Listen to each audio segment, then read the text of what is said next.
board meeting for September 16, 2015. Let's do a roll call. Okay, Gaffney? Here. Scylla? Here. May? Here. Baker? Here. Orstein? Here. Thank you. And now we're going to adjourn to closed session. Meeting to open session of the Ross Valley Sanitary District Board meeting of September 16, 2015. First, let's do the Pledge of Allegiance. I pledge allegiance to the flag of the United States of America and to the republic for which it stands, one nation, under God, indivisible, with liberty and justice for all.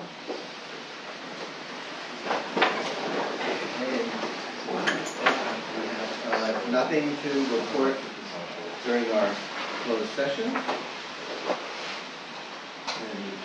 so at this time, we need to do the approval of the agenda. I move approval of the agenda. I'll second. All in favor? Who says that? All in favor? Aye. Okay, so now it's the open time for any of our public to raise items not on the agenda or for future agendas. And please keep your comments to about 3 minutes, although I don't think that's going to be a terrible problem. And the board can hold no discussion during this time. So, anybody from the public like to comment?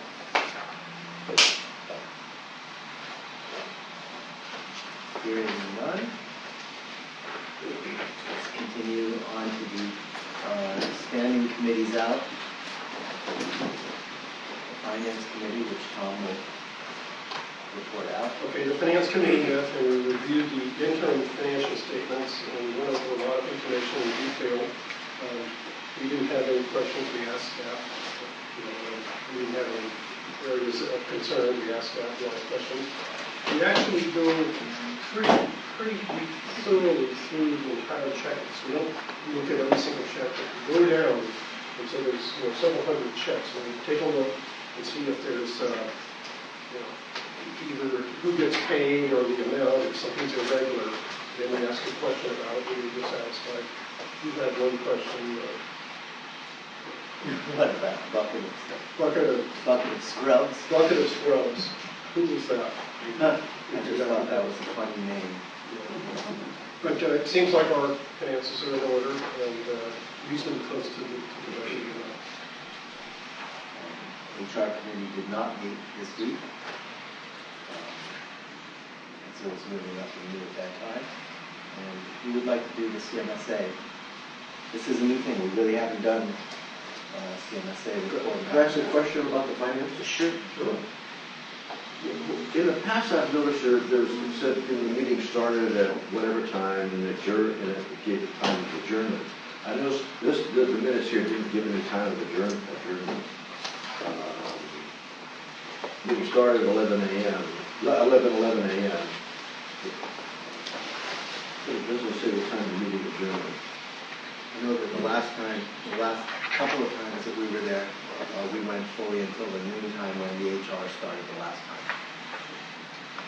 It was about an hour. If it wasn't in the... The reason I'm bringing it up is that there were some in the past that lasted maybe half an hour at the most. Non-finance. And we were going to talk about, I thought we were going to talk about compensation for directors and... Oh, absolutely. Is that coming up on a future agenda? So, let me proceed to cover that. So yes, we clearly heard from the board that you wanted to look at the current compensation in terms of per meeting, per day, etc.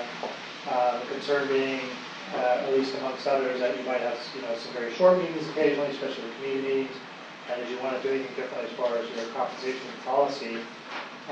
So we started looking at that, and the plan was to bring it back, the specific changes for your consideration as part of the first batch of new board policies. Because remember, we're working on a batch Larry Brown is working with Brent Ives, and we're drafting an updated batch of best practice policies.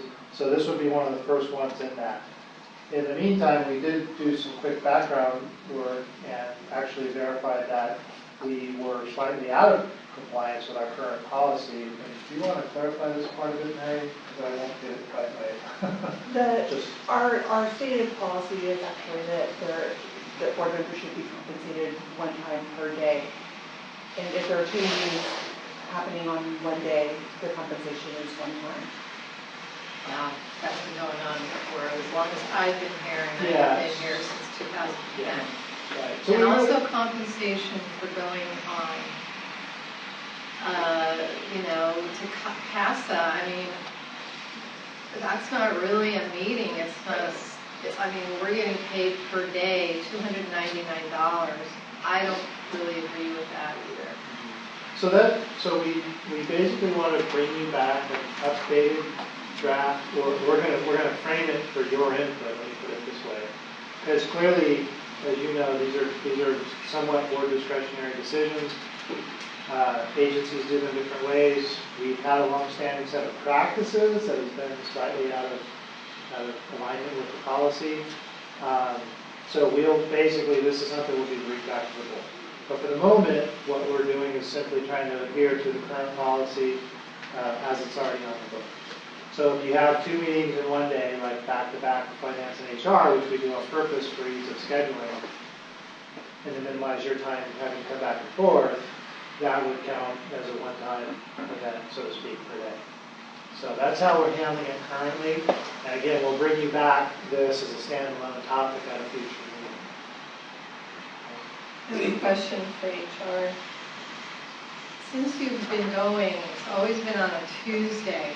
I could never, ever go to one of the meetings. Really? Yeah, during the daytime. Since we've been going? Or any Monday, or yes, It's they always- were they Tuesday? Always been Monday, and we always held HR and finance. On Mondays? Yeah. I thought it was the day before the meeting. Well, Pam, you might be thinking, I don't know, that Wednesday itself is a standing day when we always have our HR team at the office. For that committee's relatively, still relatively new. The initial practice on its schedule was tied to those current board members at the time. And so we just ended up batching finance and HR together. So that's just been strictly a matter of practice and coordination with people's schedules. If there's a benefit to, shifting the schedule of the HR meetings, we can definitely look into that. Again, it's just been past practice with those board When member schedules. can we expect that? Because we kind of all agree, expect the board policies on compensation for meetings, things like that. I mean, that might be a good one to bring back. Let me try to put it this way. We have 3 policy initiatives underway we outlined last month. We have board policy updates, we have a batch of, not a batch, we have an entire HR personnel policy update, and we have a financial controls and accounting policies update.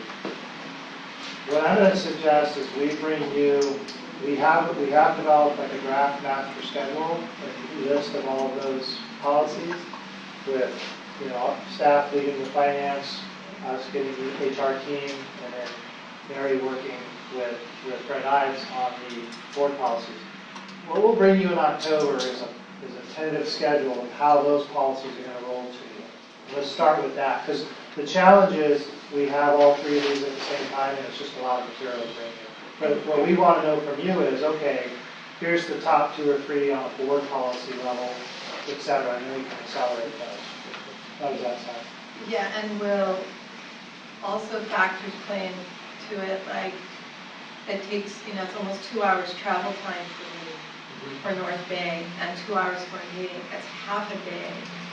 And if somebody's meeting less than an hour is getting the same compensation, I think all of this needs to be thrown in the pot and divvied up fairly. So let me throw that out there. Brett. And then on the finance also, we used to, each board member would show up in the financial reporting as to what their reimbursement was for the previous month. But we don't show up anymore on here. Because we're employees. Yeah, you're rolled We're hitting the into, finances as an employee of the You're rolled out. state law. rather Because than you're- it out as a- yeah, we shifted that, so you don't see it separately. But that is public information.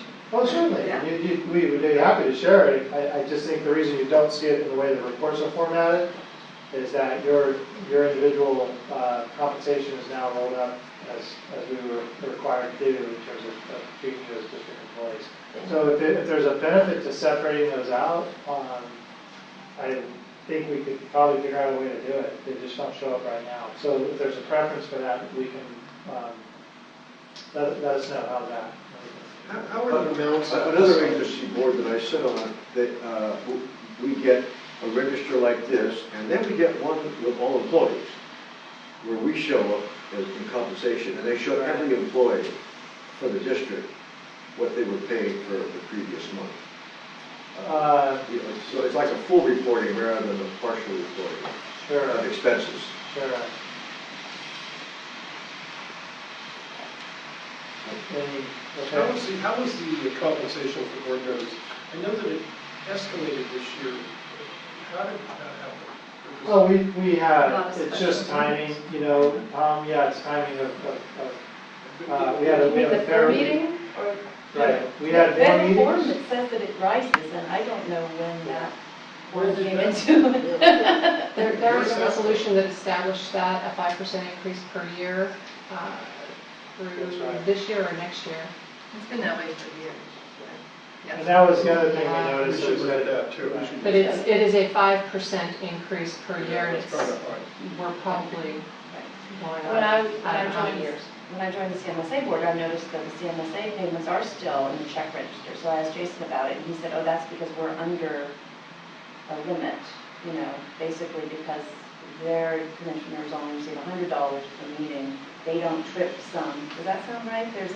They don't trip some dollar amount. Oh, to be considered Trip as them employees. into needing to make their board members employees. The IRS actually defines it based on the type of official you are, so on an elected board, Okay. you are an employee. Oh. On an appointed board, which CMSA is appointed, it's something different. He makes it. So when you do your income tax, you have to divide out your payments from CMSA compared to your payments here. So you might want to let your, am I right? No, I it's think- just, it's income. So we'll clearly, the board compensation topic is kind of one of the top ones, so we'll bring that back. We'll bring that back. It keeps coming up, so let's Yeah, have at it. yeah, okay. Okay, Very let's move good. on to CMSA, U.S. Franklin Tom. Well, I think a vote contributed to it. There was one issue on the agenda was the review of the performance review of the general manager. And at the end of that review, then, although there was not an item showing up on the agenda as a compensation review increase, et cetera, that the board did do that, and the general manager was given a 5% bonus.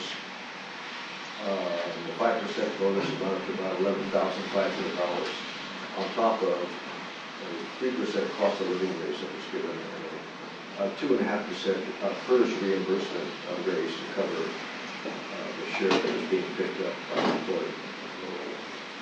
That vote was Bushy, Hartzell, first, Morrow, and Gaffney, yes, Hager, no. And my position, as it always has been, I don't think we should be giving government employees bonuses. Jason earns, I think, $230,000 a year, and that's a pretty good salary. I don't think we should be making up bonuses, so that's why I voted against that. Another interesting fact came up. You know, when we're looking at the settlement discussion and negotiation with CMSA, the board was advised that the force main run from San Quentin over to the 54-inch that goes through the hill was pretty shaky and could blow at any time, and we'd be liable for a big spill in the bay. Well, they've checked it out, and it turns out that the force main is in excellent shape. They're estimating another 50 to 75 years lifetime usage on that force main. So that whole argument that it was a pipe that we wanted to get rid of in the first place was totally untrue, and it's unfortunate. But anyway, it's good pipe that's in the ground. So that's my report. A quick question I just have about that. Yeah. When was that study of the shape of the pipeline done? Was that? They just, it was just announced. Okay. I don't know when it was After they done. got the deal. I don't know when it was done. But I mean, it wasn't done. I mean, Oh, I knew the pipe was in good shape. I knew it was some of our better pipes when we were going through negotiations. I knew that. Okay. You know, the other thing that they're working on is a recycled water truck fill station. They've got a program that's joint with M&WD, and we would really like to use that for our initial fill for our maintenance trucks. So, you know, so that we're not using potable water to flush our lawns. And they're working on it. I wasn't sure of the schedule on it. It seems it's taken some time. I thought that was pretty important. And then they're going to do a 5-year, they're going to start up another 5-year strategic business plan. And they operate one year business plan. Pretty interesting industry-wide. What was also interesting with the wastewater and reuse, evidently, Marin Municipal Water District owns that water. And since the water was generated from their supply, they have first rights of the treated wastewater, and if it's sold, the right to get reimbursed for it. So we're in some discussions with MMWD to figure out how this is going to work. We, when I say we, Corte Madera, Santa Fe, and Ross Valley would like to fill our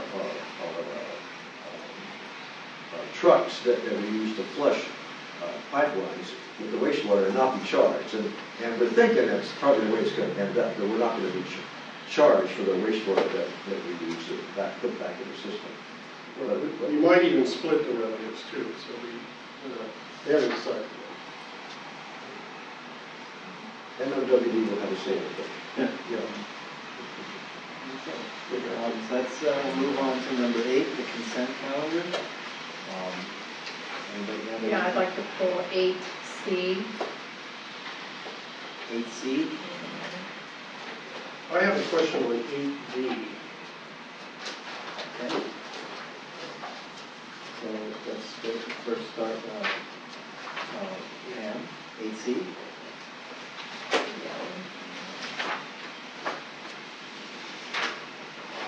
Okay, so it's actually in the first section on the explanation. I'm not quite sure what you call these. Are these just footnotes with the letters? Yeah. Okay, page 3 of 8. And it's letter G, and it talks about human resources and the higher budget, etc. And if you turn to page, there's one of those payments is page 5 of 7, the line items. And I think there's another item, but it basically, I believe it goes up to 40-something thousand. What my big concern is, in being on the finance committee for 2 years and watching the legal fees go up and be out of control, this is another scenario. We have just started our new budget. Our new budget is for $200,000. This is a contracted firm. I don't feel we have in any way we're tracking this well. We've already spent a quarter or more of the money. So I'm really unhappy about this, and I don't know what finance committee is doing or what staff is doing to track Sophia. We have a union rep we're paying a union attorney, and Sophia. how many people do we need to get into union negotiations? So I really feel somehow this has to be looked at carefully and pulled back, and possibly hire a permanent employee for HR, who would open up a whole different team approach, and not be just given a bill and say, okay, the last 2 months have been $40-something thousand, and oh well, and let's just put a rubber seal on it by the board, and just say, okay, it's on the consent calendar. What's the next month, and the next month, and the next month going to be? So, to the ratepayers and to the board, I'm hoping that somehow this can be looked at and pulled back. We've complained vehemently about having tons of policies not being finished. We're not sure which ones have priority, which ones don't have priority, and yet we're getting massive bills beyond what I would even expect within 2 months of our budget. Done.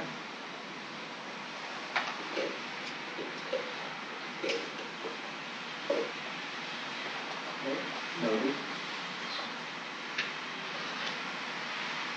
The other question I have is a bunch of new office equipment on page 3 of 7. We have almost 30,000, or about 30,000, is that about right, for new computer systems? Is that what they're Yeah, about? those are- The whole place has new computers? Well, there's been a significant rollout of updated field-ready laptops, and that's to support the deployment. This is basically the final phase of the deploying the CMMS. So these are mobile workstations that the crews have in their vehicles. Laptops. Yeah, basically. So these are essentially new upgraded laptops that can handle. The CMMS system is actually very, very data intensive. The files are huge, and we're running mobile. So we're going from, essentially base station, if you want to think of it that way, to field application.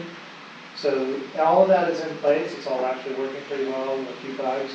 But in terms of equipment, these laptops are part of that final rollout. So that's why you saw kind of a spike of activity there. But it's essentially in its final push at this point. So Not unplanned. no. Laptops are fully brand new. Well, you'll see, if you were to show you one, they're not your average, like you see, These kinds you can drop and throw they're around. field they're rugged, yeah, Okay. and they have, You yeah, could spill coffee on it. They're supposed to stand up. That's all I Abuse. have for 8C. And Tom, you had 8D. 8D is a change order for work on the Magnolia Avenue trunk line rehab system. And what it is, I have a question. It appears that an 8-inch line was installed and it deflected, and so it had to be replaced by the contractor. And I want to know, why does the district have to pay for that and not the contractor if it got installed incorrectly? right. And I have posed that question to Randall and to Charlie. Do you want to, both of you want to go ahead and address it? Sorry, real quick. In addressing this item, there is a location on the Magnolia trunk line that requires this 8-inch diameter pipe from the Skyline apartment area down across Magnolia to be installed by open cut methods. The contractor did install pipeline per the drawing plans and construction specifications. But what was noted out there that wasn't well communicated by the contractor was a change condition. The area used to be an old river run, and so lighter weight backfill should have been used in that application. The contractor did not notify the district. As such, the contractor agreed to go back out and redo this pipeline and correct the sag and use the lightweight backfills with the geotextile fabric around it. And what is not stated in here, what the contractors agreed to do is the contractors agreed to absorb 25% of the cost, and thus the district's only being billed 75%. We feel this is a negotiated settlement that makes sense. So it was partly our fault, is that? It was a change site. We had some geotechnical information from the area, and we had design consideration for the pipe that went in the Hillview area, just immediately downstream of this point for soft soil conditions, like hay mud, basically. Yeah. And we didn't know that it was going to extend up into this area. So it was just a different trend call out. Ideally, it could have been handled in the field. And we did that the first time. A slight change for the designs of the construction is slightly different, but it's really a shared effort. And so this represents, the 15,000 represents 75% of the real cost of the change. Correct. And staff feels And now Did you tell them initially that they had to pay all of it? Yes, sorry to go to position, yes. If you look at the total cost of change orders on a project, and I'm thinking best practice in the industry is you should expect about 10% change orders. No, you don't do the less. Less, no, I'm asking, I'm not making a statement, give or take. And 6% of our change orders on this represent what the city made us do. Right. So even with this, we're about or less than 3% total change orders on the total project. If we take out the 6% that nobody was responsible, we had to absorb, it was a relocation that the city made us do. Right, that is all correct. And we have to talk about that more in the upcoming agenda item. But you got us the best deal you could on this one. Because we do another claim. Yeah. Okay, So it was a negotiated settlement, I guess. thank you. So, consent calendar. I move the consent calendar. I'll second. Consent calendar, do we have to do a roll call? No. Yeah. All in favor? Aye. Okay. That being said, number 9. Okay.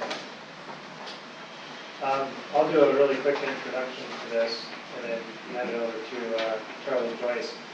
So I asked staff and Charlie and company to put this together because we are nearing essentially the final closeout activity on the Magnolia Avenue trunk line. And I think it represents a very significant capital project for the district. And I think it would be a good opportunity for us to just take a quick glance back at the work, what it accomplished, what it was intended to do, some of the lessons learned, what went really well, what are some things we might carry forward lessons-wise to other projects. So really what we're trying to do is just, we undertake these big projects, and the tendency is to just, when you get done, you just don't even look back, you keep going. And I think when we have these types of significant capital jobs done, it's good to take a few minutes and talk about them and see kind of, where did the money go, what did it accomplish, how did the whole project go. So that's all this is. It's an informational presentation only. We certainly want to address questions and issues. This was a very high-profile project, and I think by most measures, some of which Charlie and others will go through, it can really be seen as a very successful capital project for the district. And that means a lot right now because we're out there spending a big chunk of public funds to conduct all this capital work. So when it goes well, I think it's worth noting, that's all. So Charlie, you want to go ahead and take it away? All right. Great. Good evening. Charlie Joyce, Robert Caldwell, the project manager on the Magnolia Trunk Sewer and Trunk Line Rehabilitation Project. I've been here on other projects before. This has been a very interesting project. We started back in 2014. A little bit of review on the purpose of the project, what the original trunk line was like, talk a little bit about construction methods and photos from the project, some summary statistics, pipe by the numbers, project by the numbers relative to distances and costs, some lessons learned. And we have a couple things to wrap up still before we're fully complete. Come back to the board and request release of retention, final payments, that sort of thing. So we're getting very close. The pipe is in the ground, it's flowing, catching the rainfall water today. This is it's real. The line starts, the project started up at Magnolia and Francis and went downstream past the Hillview development area, Bon Air, into an area just beyond Bon Air and Magnolia intersections. We had an emergency project that the district did a few years ago because of the collapse of the Tech-I pipe. Then additional Tech-I pipe continuing all the way around the corner into pump station 14. A few small sidelines that feed the Hillview area, the line that Randall mentioned, coming out of Skylark, a couple of reaches here right by Hall Middle School, and another one right up here by Mount Cam Racket Club that happens to go underneath a couple of tennis courts. So things that we looked at. It's a critical pipeline for the district. It had the numbers before. I think it's like 730 parcels represented. We want to reduce SSOs, reduce I&I, prevent any pipe collapses. And this is a photo from a video capture of part of the Tech-I pipe. And that's not grease or dirt, that's a pipeline that looks almost like a little heart. It's so badly deformed and broken, and actually a hole in the top of the pipe. That happened to be right down here by the Racket Club. Want to improve that level of service with long-term reliability and capacity. And one of the things in talking with Director of Operations, Steve Mixus, he's really happy. He doesn't have to come back. He doesn't have lines here that he has to clean every month or every 6 months. Really reduce the long-term maintenance needs for this area. The pipe was constructed in the 1960s and 70s. The yellow area kind of shows a summary of the overall service area covered here. I was right, 735 buckets. About a mile of pipeline covered in the trunk line. We had some unusual pipe materials to deal with for sewer. The Tech-I, as I know you've discussed many times as a board, you still have some of that in the system. We got rid of a fair amount here. Asbestos cement pipe as well that we either removed or abandoned in place. Some vitrified clay, and a lot of pipe in really bad condition. To deal with those, we used a mixture of construction methods for efficient solutions for these project needs. This is just examples of a couple of the pipes we literally had, this is groundwater coming in, this is not a house lateral, just literally jetting in from the side, or we had more groundwater as part of the system. Clay pipe, you can see the big cracks here associated, in this case, with an improperly installed lateral. Holes in the side of the pipe, this is some of the Tech-I pipe along the alignment. So we had, these were not isolated cases, unfortunately. It was quite common. So we wanted to make sure you had a structurally sound pipe. We met the flow capacities in the system that are identified in the IAMP. And minimize those construction impacts and costs, especially really, and also the impacts to the community. And with that, we worked with 3 different construction methods. I'm just going to run through some slides of these right now. And I think you've all heard of cure-in-place pipe. The setup on the street would look like this. This is northbound Magnolia setup that was basically an inverting pipe here. In a facility that looked like that, and shooting up all the way up to Marin. And Magnolia, this is at the corner of Doherty and Magnolia, the insertion facility, inverting the tube into the line. This particular project used a steam curing method instead of a hot water method. And the benefit there is we didn't have to treat the water to remove styrene from the water before we discharged the CMSA. So you actually save money, and you use a lot less water. We're using a hot steam, kind of a low pressure steam generator here, injecting into the system. At the other end, there was it would come out, and you have a steam vent.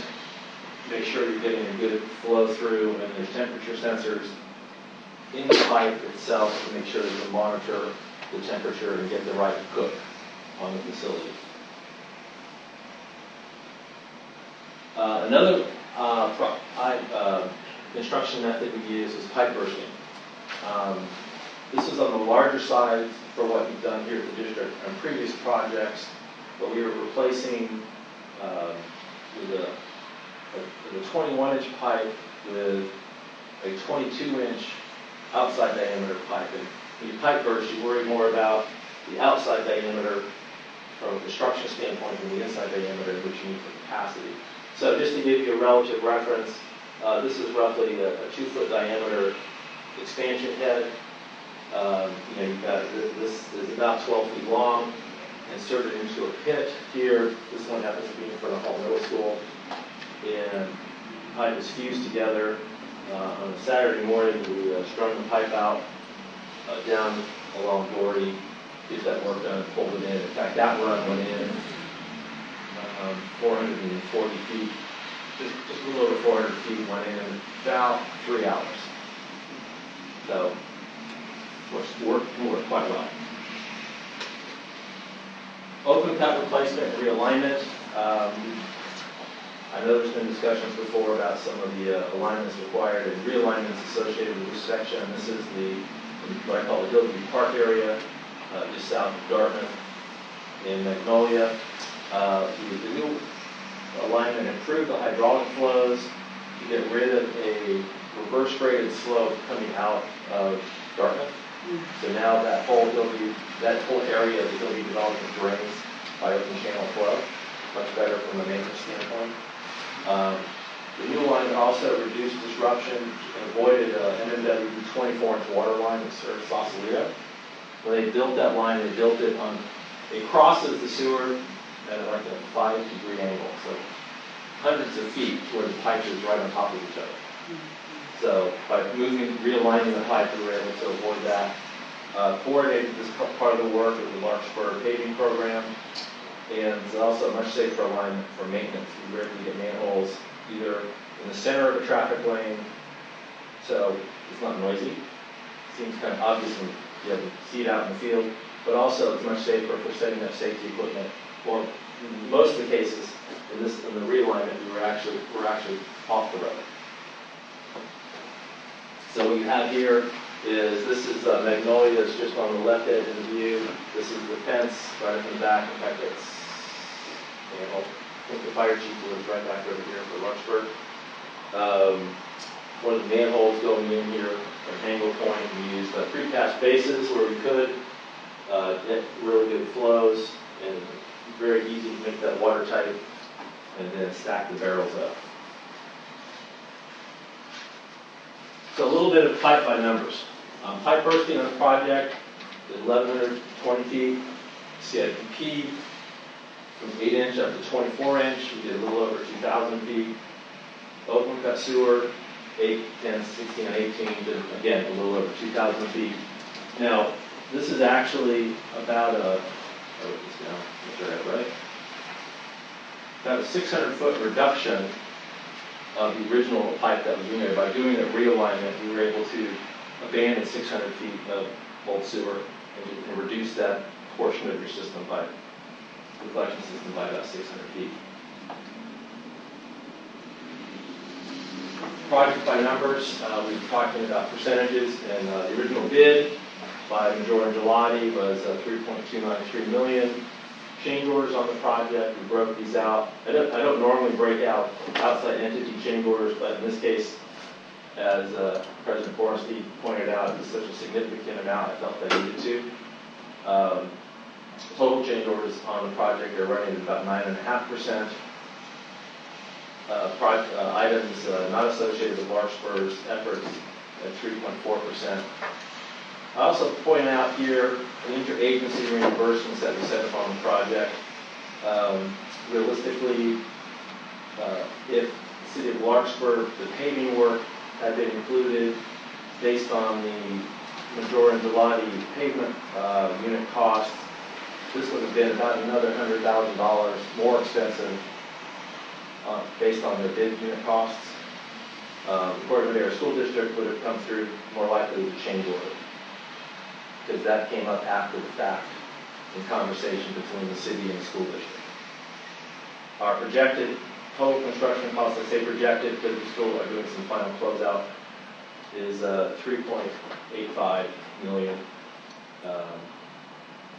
over, a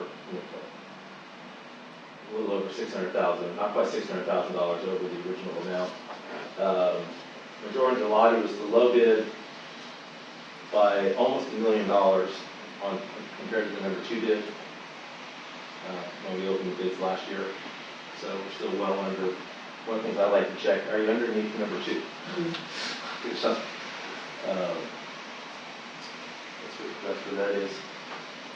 Some other project costs that we like to look at, which will help the district moving forward on projects, are some unit costs. And what we look at here is an inch diameter per foot, an average. Now these are what I call fully loaded costs, not just the bid items. So these include the mow and demow, the traffic control, the bypass pumping, the shoring, dewatering, trench paving, if it has trench paving.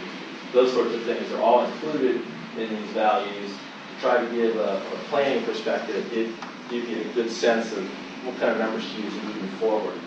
And if you look at these relative to 6, 8, 10-inch diameter sewers, normally these are high. Right in front. These are quite high.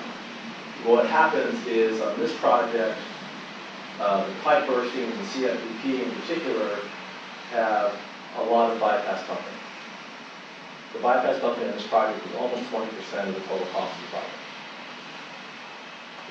You're basically putting in a subsystem for the time you take a trunk line out, where normal bypassing from a manhole to manhole for an 8-inch sewer is a day, couple of days. We had piping systems, temporary trenches, standby pumps. It's quite extensive. Overall unit cost per foot on the project runs out at about $552 a foot, which again is on this side, it seems high, but we did have a lot of, I would say, influence from the suburban urban area that we had to make sure we were coordinated with. Some lessons learned. I think some things we can do a little bit better. To me, a project's always a learning opportunity. Coordinating with the agencies during design, I think, was very successful. I think it reduced the overall paving restoration costs. I think there's an opportunity to make sure any alignment changes can get confirmed more thoroughly. That's something, so we don't have to realign pipes as change orders. Identify special needs in the design to avoid unexpected construction costs. To me, this is the whole middle school, the ADA ramps that we had to put in, because what was originally there was a gravel path. And that didn't come up until literally final checkout by the school. Coordinating with the residents and businesses, I think, went well. We have full access to Corpus hardware, both for deliveries and for business. Mountain Racket Club maintained full access. We also rerouted the bike trail through and around, or actually around the construction by going through the Creekside Park area. That worked out very well, both with the community as well. I coordinated that with the Bike Coalition folks. They were happy to see that. Some things I would like to see, in hindsight, would have wanted to have more information on utility potholing and geotechnical data. Since it was rehab, we kept the geotechnical investigation fairly small, knowing that the final alignment and project solution had more open cut than we originally thought. We probably should have come back and asked for another boring or two. Hopefully we could have avoided that reconstruction at Dartmouth and Magnolia. We got, I think, some excellent focused input with district staff throughout the project. Each of the key deliverables, we sat down with operations and inspection and went through the document with them and got their input so we can make it a better document, and working with engineering as well throughout. So that's the basic project. A few things we have left for completion. There's a few system testing lab results we're still waiting for from George Gelati. We've got the markups and we need to get the record drawings completed. That's a Brown Hollow task. Our goal is to come back to you here in October for a final progress payment, acceptance, and release of potential. That's our target. Any Any questions? the board. Question? Sure. So we have $3,850,439 in the project. What's the value of that completed project? This is what it cost us to fix it.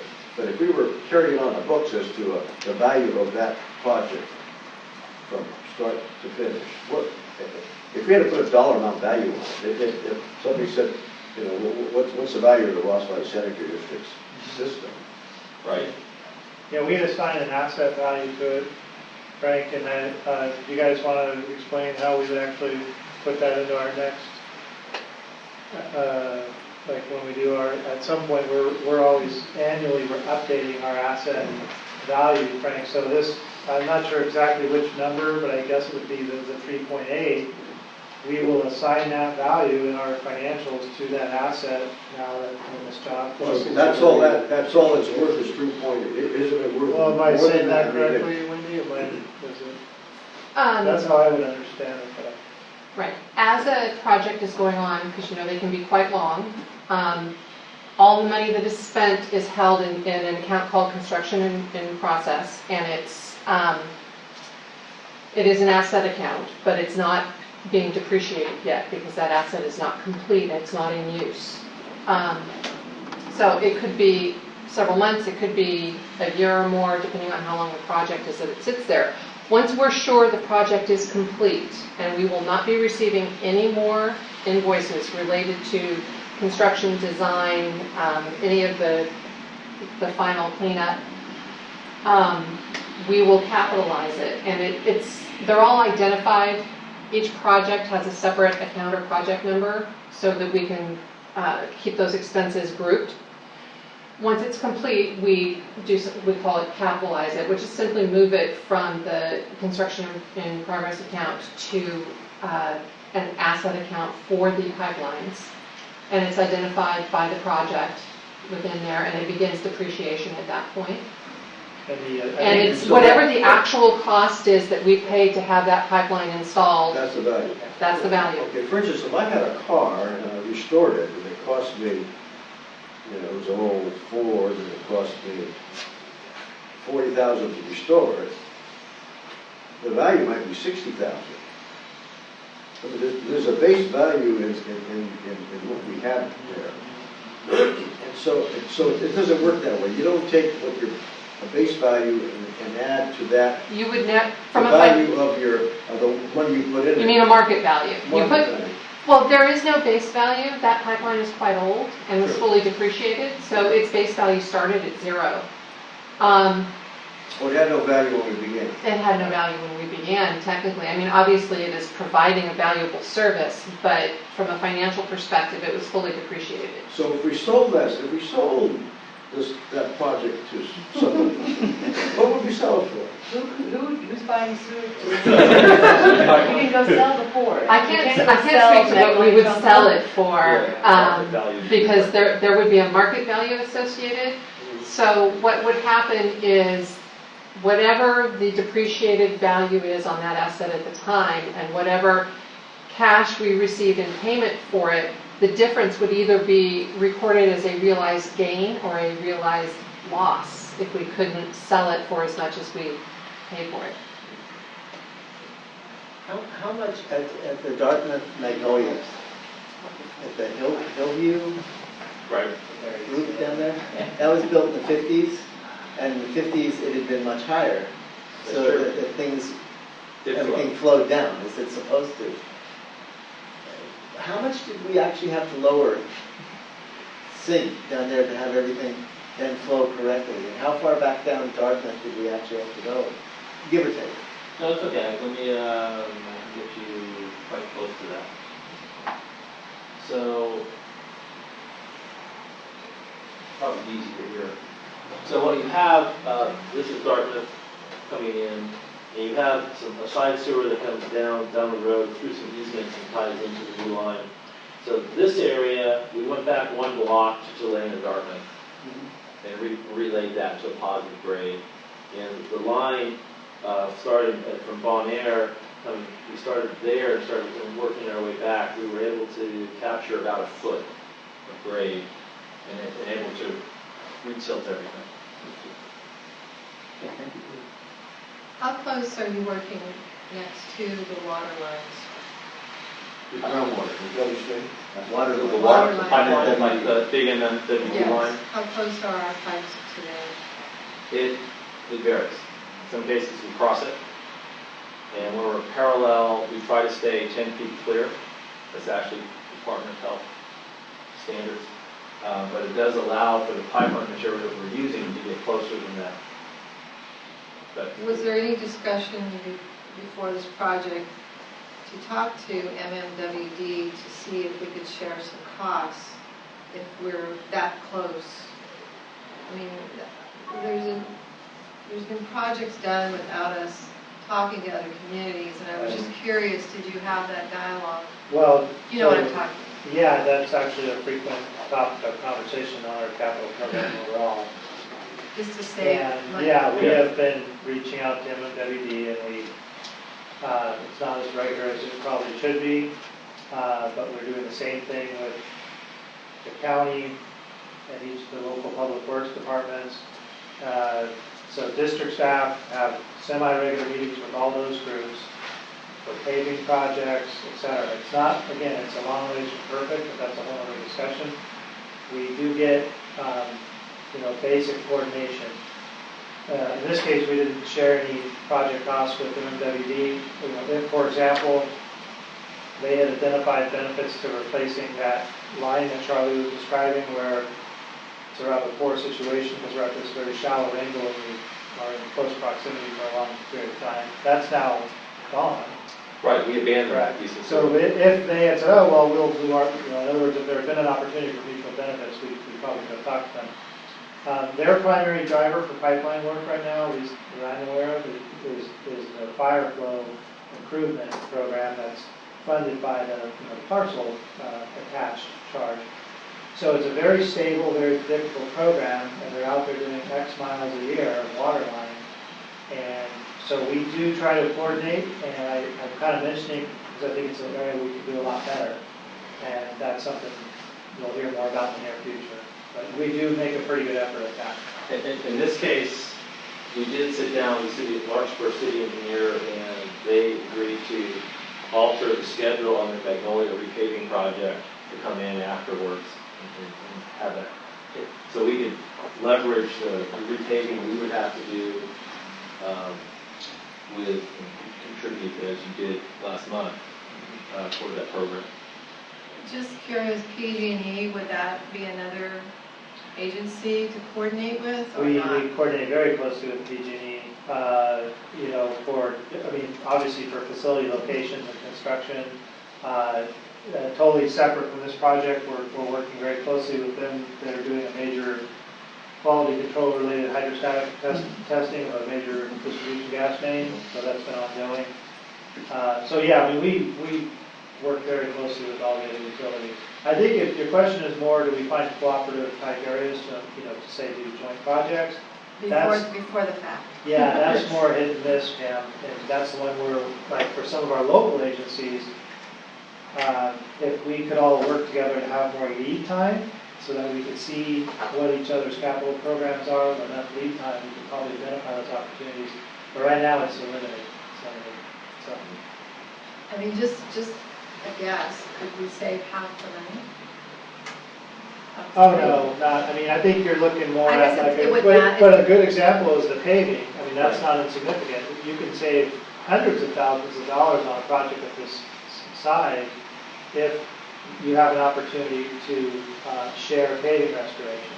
So as Charlie pointed out, when we do that type of work, when we do paving work wrapped in a pipeline job, we don't get the most competitive unit costs because it's not a really big paving job.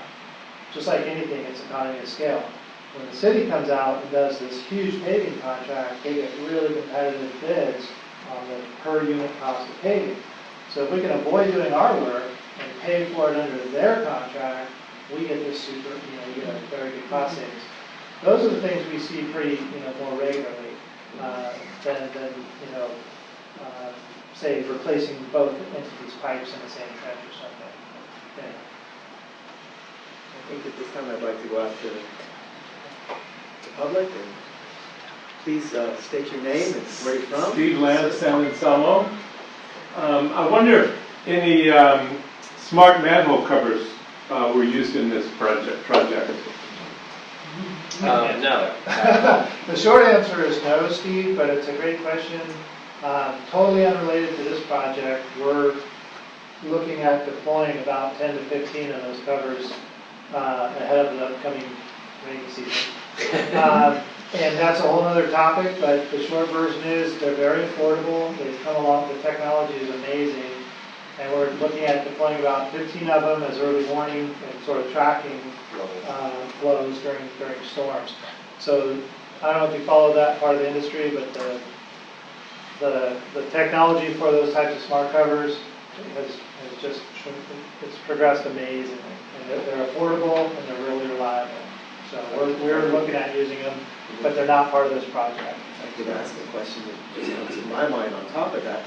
Is it one size fits all? Could we go back later and put a smart manhole? Oh, no, you can switch out. Yeah, they're designed to fit on conventional frames.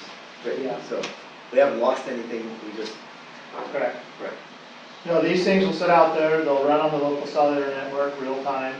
They'll have sonar measurements of water depth, and they'll upload to the web trending data, early warning signals to your smartphone. You get the picture. It's the modern era. It's good. Any other public? Any other board questions or comments? A couple of quick ones. Sure. Were any of the feeder parcels in Murray Park here for this project? Yes. Yes, the Marin Park parcels are part of that 735 approximate parcel that we referenced earlier. That's Murray Park? No, Murray Park, that Murray Avenue. Murray Avenue. Murray Avenue. I was thinking of something else. I'm going back to the yellow and curly, I'm doing what I But Frank, they are tributary to the flow area of this pipe is the question. I think the answer is yes. There you go. Okay. Yeah.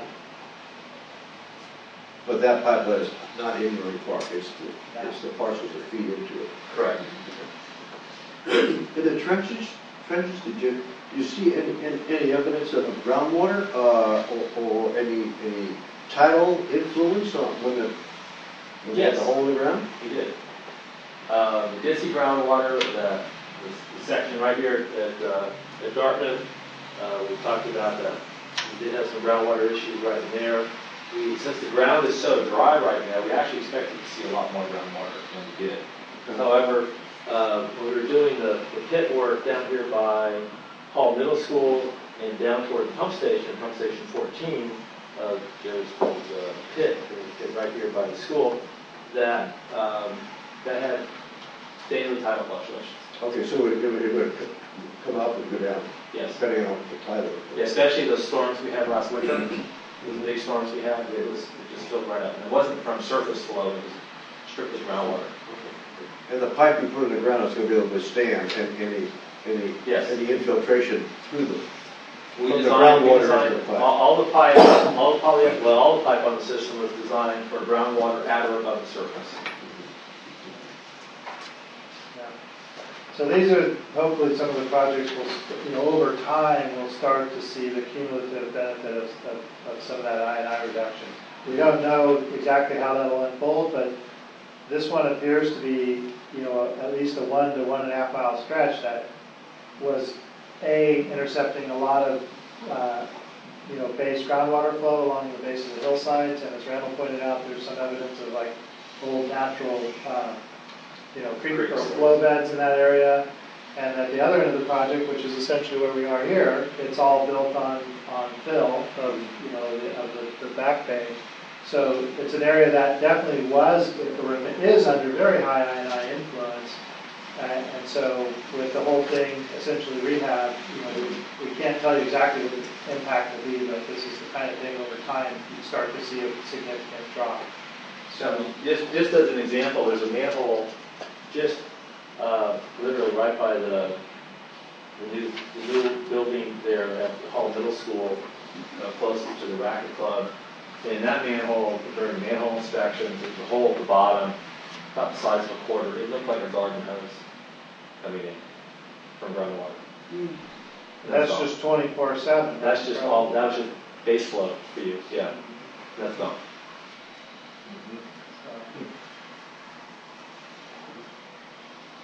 And we found a couple laterals we didn't know existed, and part of this is the system, the system that was turned over from Lawrenceburg. So the record, there were a couple gaps in the records. 801 Magnolia, just above the hill right over here. There's a map that actually come around a little bit to catch that. The lateral coming from the Lucky Shopping Center, we didn't have direct line cards for it. We thought it came through the old Rose Garden sewer. It turns out it comes out and it connects right in the line by in front of the Mount Tam Racket Club. And he said, well, we should have picked that up during TV inspection, but of course it came in an area where the pipe was almost collapsed and sagged, so it was underwater, you couldn't see it. Yeah. So with sea level rise, they said we're going to be faced with the next 20 to 40 or 50 years. Right. I guess that pipe's going to last more than that time. It's going to be able to withstand the impact of sea level rise. I believe so, yes. You might have to do something with manholes, but some of them are kind of low.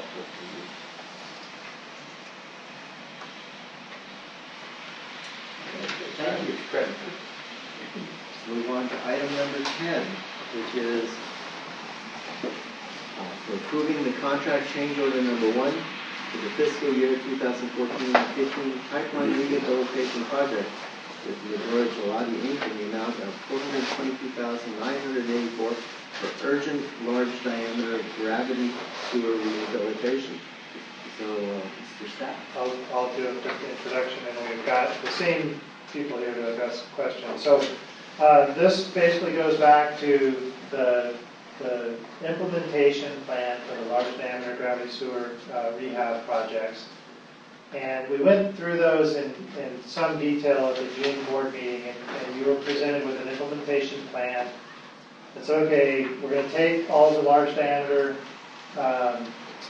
critical or time-sensitive improvements, and we're going to break those into essentially 2 big groups, Project 1 and Project 2.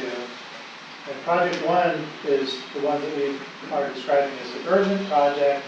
It's literally just several hundred feet of pipe that has basically been assessed to be very high risk. The goal is to get that pipe fixed as quickly as possible, ideally before the real onset of winter. And so the direction was to go ahead and do a contract amendment with Brown Caldwell to support design, and to look into negotiating a change order with M&G for this limited construction, because they are already mobilized for the much larger FY 14-15 gravity sewer work.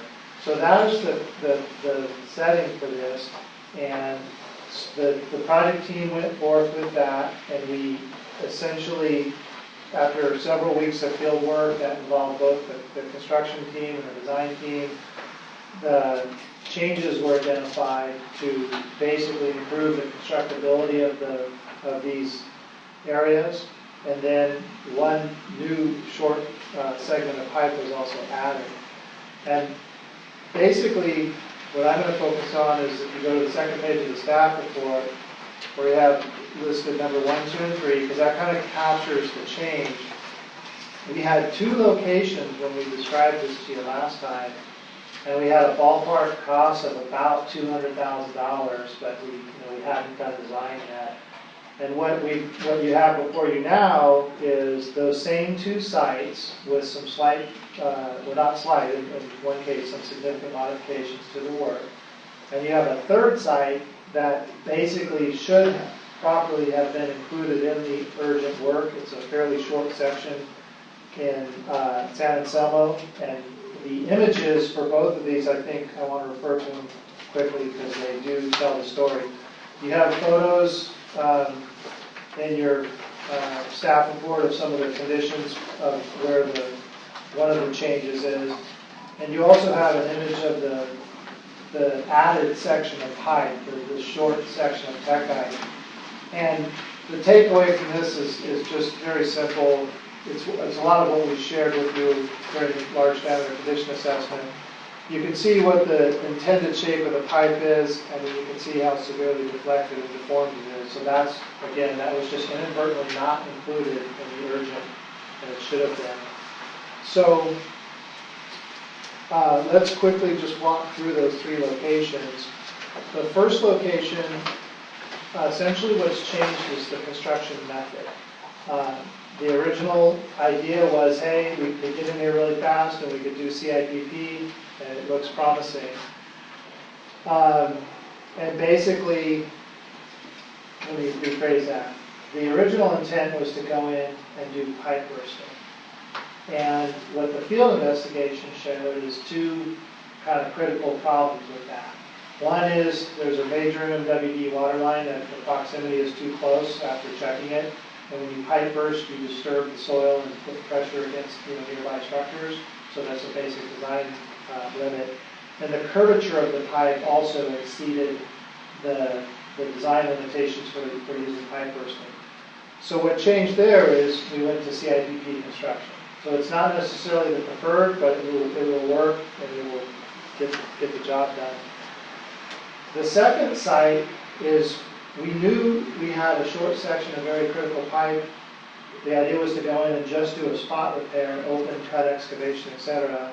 And the field investigation basically concluded that's very, very difficult to do, has very high impact to the properties because we're in an old easement in these backyards. And if instead of doing that, we added on some already identified Group 2 work, they could stage from the street and complete the same intended improvements.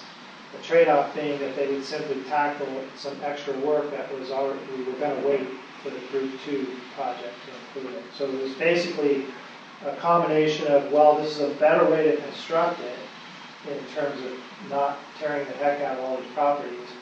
And number 2, it really is just shifting work from Group 2 to Group 1. Okay, so that's what changed there. And then again, the third location is the one I mentioned where it was picked up in the condition assessment, and when they did the final documentation, etc., this one just, it did not, I mean, that's the simple way to put it. It inadvertently was not included. So they've added this short section of Techite pipe in downtown San Anselmo, basically for the same reason. It's just a very high risk of collapse, so we try to knock it out with this team that we have in place. So overall, it's about a $200,000 change order to what, or pardon me, let me rephrase that. It's about a $200,000 increase of what we originally estimated when we said this change order, we think for construction will be about $200,000. So that's the kind of background for this, and in the larger context, this is a construction change order for the much larger overall contract. So we feel it's still a very reasonable in terms of the percentage of the overall contract. Okay, so that's the overview, and we've got Charlie and Randall and Pete. Sorry, I don't see you often enough. And Pete Bellows here to answer any questions. So I'll hand it back to the board. So, yeah, this is called an urgency project. It isn't an emergency project. Correct. These are we covered that at the when we went through this implementation plan. I want everyone to be crystal clear. We're calling them urgent projects. We are not exercising any type of emergency situation. And the reason we negotiated this is because of timing. Is that correct? Correct. We did, and we evaluated several options with the board back in June, and the idea was we have a suitable contractor mobilized. We have a suitable design team already working on this exact same thing. Let's use those contractual mechanisms to accelerate the work and get it done. Before Correct. Mary. Oh, I was just curious, so if we hadn't done CIPP, you would have had to tear up this Shady Lane backyard, the grass, maybe? Yes. Did they know that? Have they been told? I mean, I We can have imagine. a lot of pipe and a lot of people's that would be- backyards that they don't. Particularly for that neighborhood, No idea. incredibly disturbing. did So- they know they had a big choke line to Yes, Yeah, but we replace anything we tear up, correct? So it's not like a major loss. Correct. No, we restore it. I didn't know the pipe line in my backyard. Project. They did know they had a trunk line? Is that a manhole in one of the pictures? Yes. It's a real oblique shot, but it looks, There's no way we could have taken this out of the public right of way, out of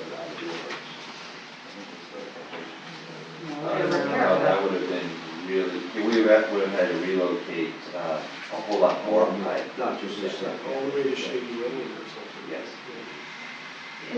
Is this the one we decided on August 26th? Was this the project in the minutes? When was this project decided? The June board meeting. We did decide on engineering services in August for this, right? Yes. Okay, but the whole project was before. Well, Engineering. there's kind of two projects related here, Pam. So the large diameter condition assessment project, we finished the study. This was the June, July window.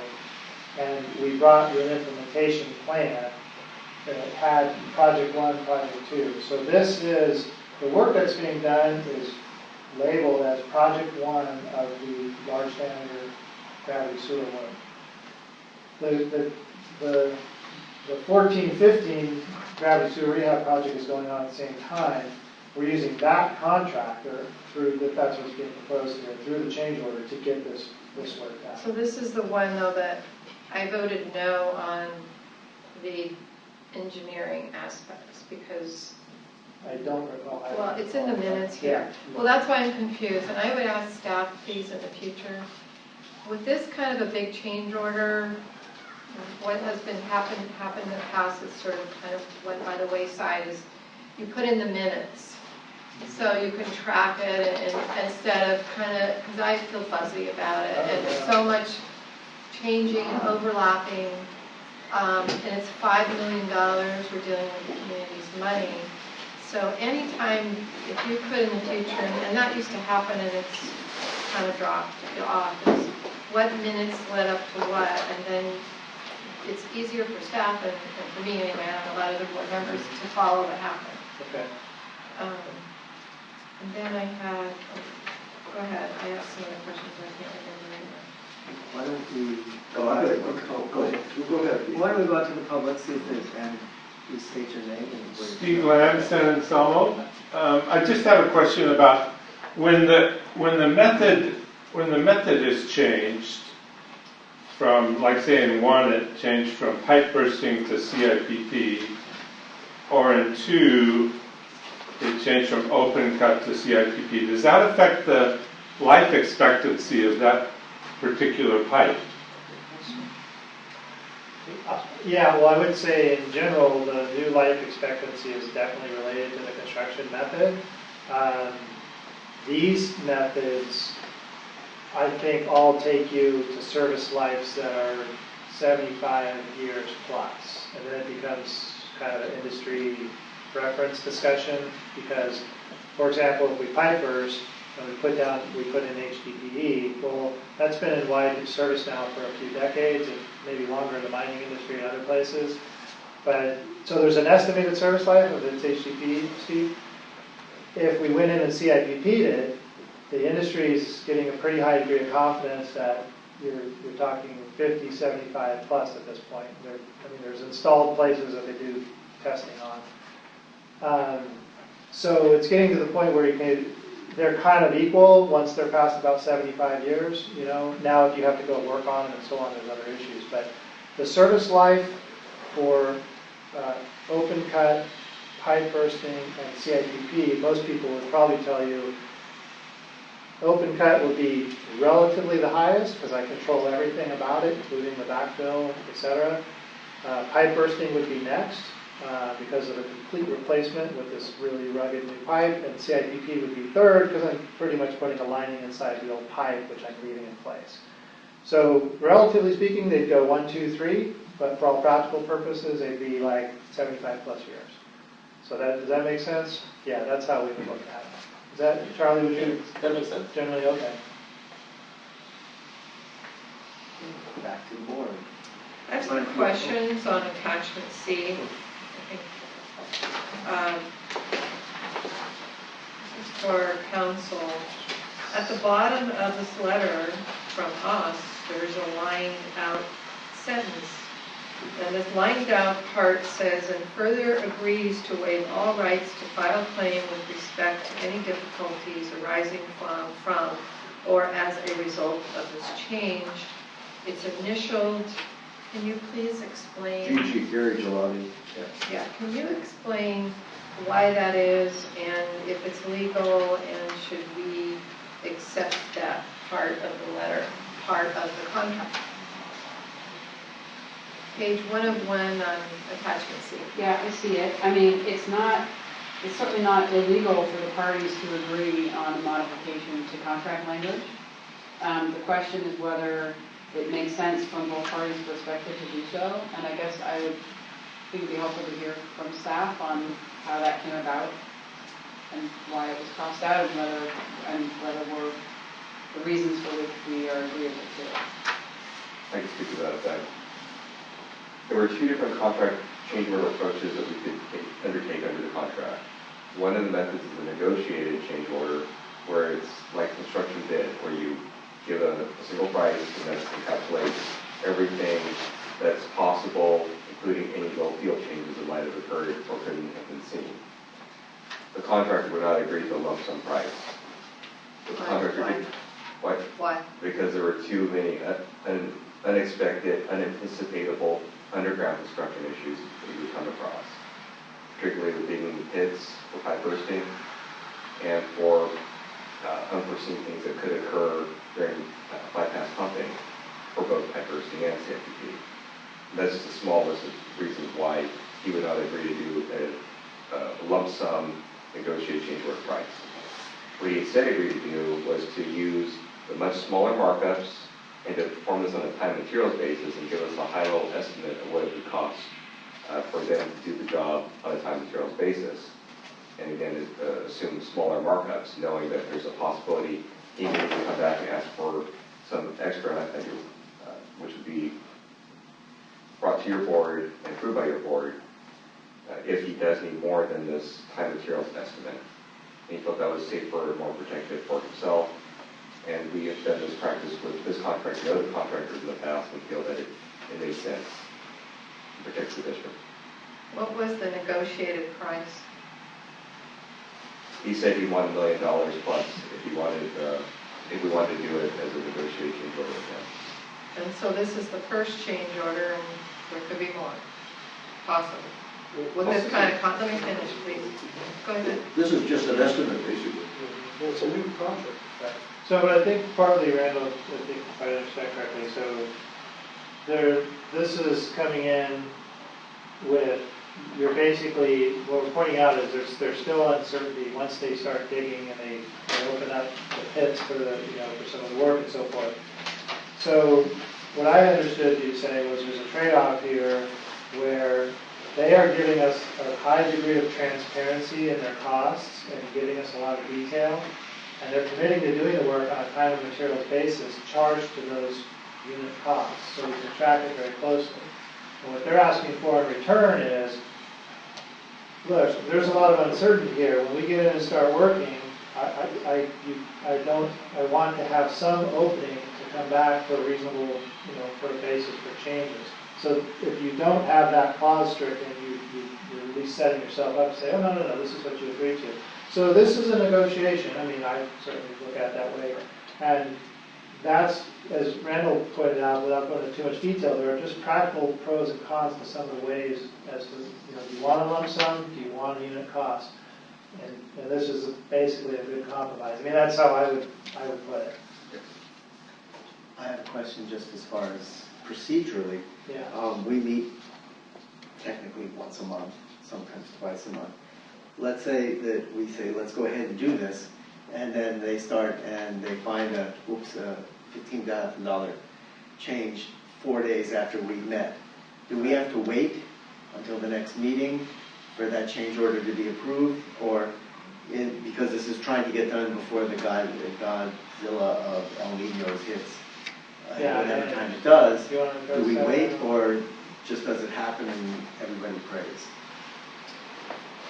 If it's something, we have to look at the proportionality of the change order and the need for that change order.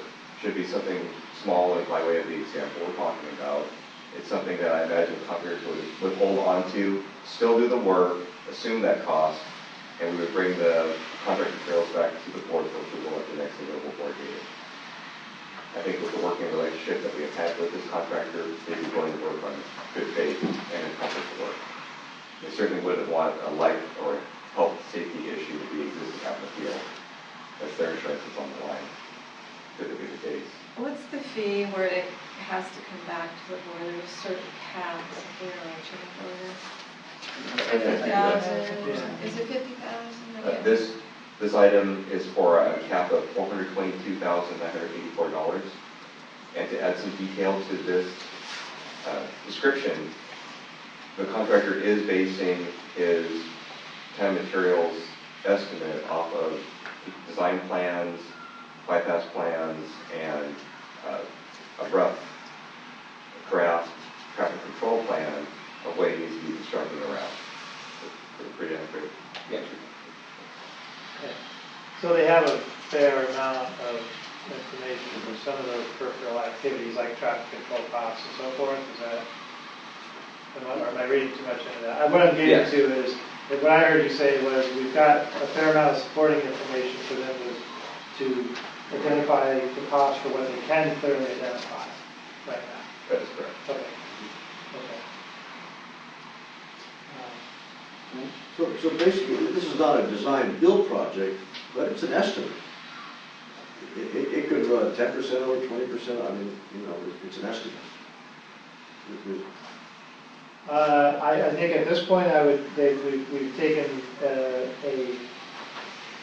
field and preliminary design-based estimate and said, okay, we've converted that into this time and materials-based change order. Yeah, frankly, I mean, there is some uncertainty. Yeah. But I do want to stress that because I'm not in the field, but from what I understand from the design team, both the contractor and the design staff and district staff have spent a lot of time in the field figuring out the proposed changes. So as best we can, I think we're coming at this with a high degree of good information. So that's good. I mean, we can't control everything, but when you have all those parties in the field over several days, you don't normally have that for a typical here, go build it. I mean, you know, so there's a fair amount. I don't want to oversell this, but what I'm hearing is there's a fair amount of thinking that's gone into defining this is a good fix. The contractors bought into it. The design team bought into it. But you're actually not too far off in spirit in terms of calling a design build. It's pretty. It's getting, you know, in its own little slice, it's probably merging towards that. But it's, to be clear, it's just a change order under the traditional contract. And we're hoping to get this done before.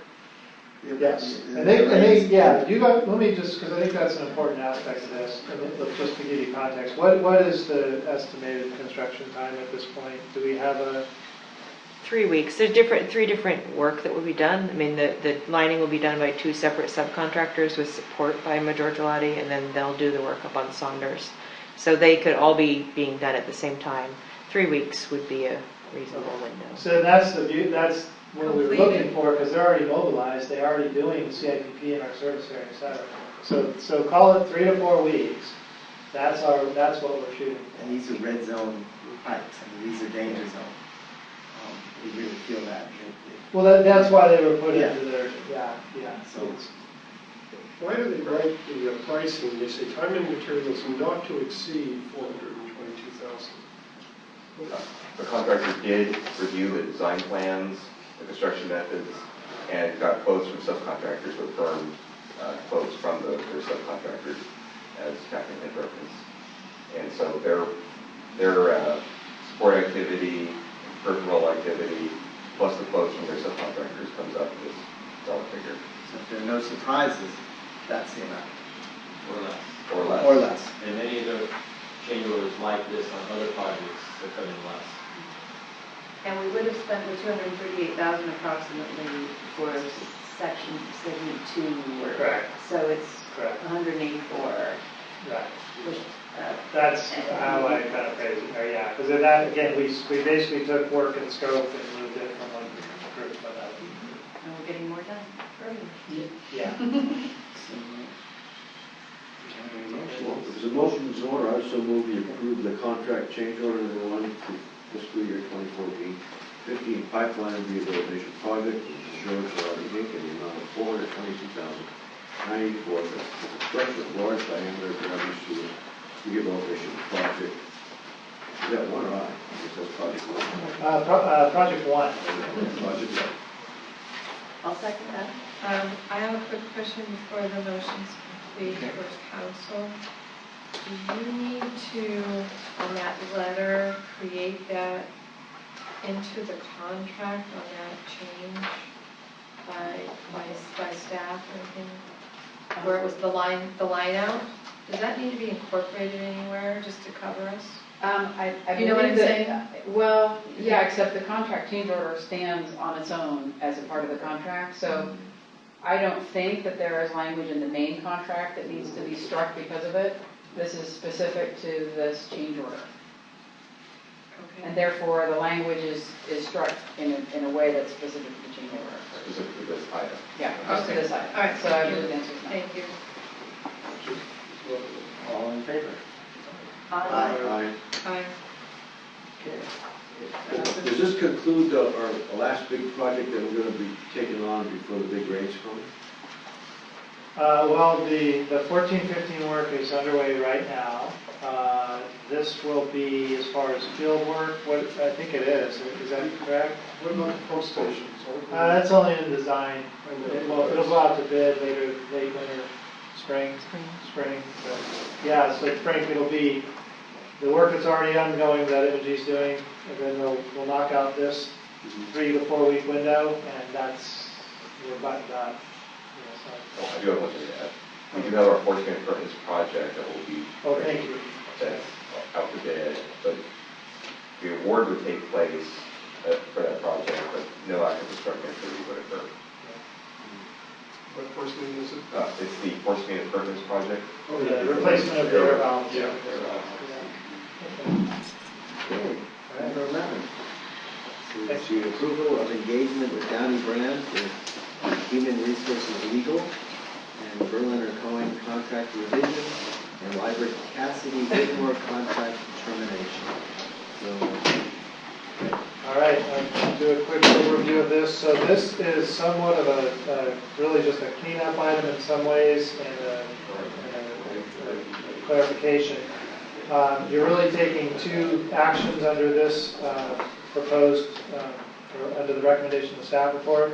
And really, again, when the district made neared the end of the process of shifting our general legal counsel services from Berliner Cohen to Downey Brand, we recognized we would eventually need to modify the Berliner Cohen contract because they were no longer doing general legal, and narrow it down to what we did want them to continue to be available. yes, should we take like a 2-minute break at this point? Because I see that Pam has left for a second. Oh, your guys' call. I'm like, well, Why don't we take just a couple minutes? I mean, I know Pam is always so legal, so okay.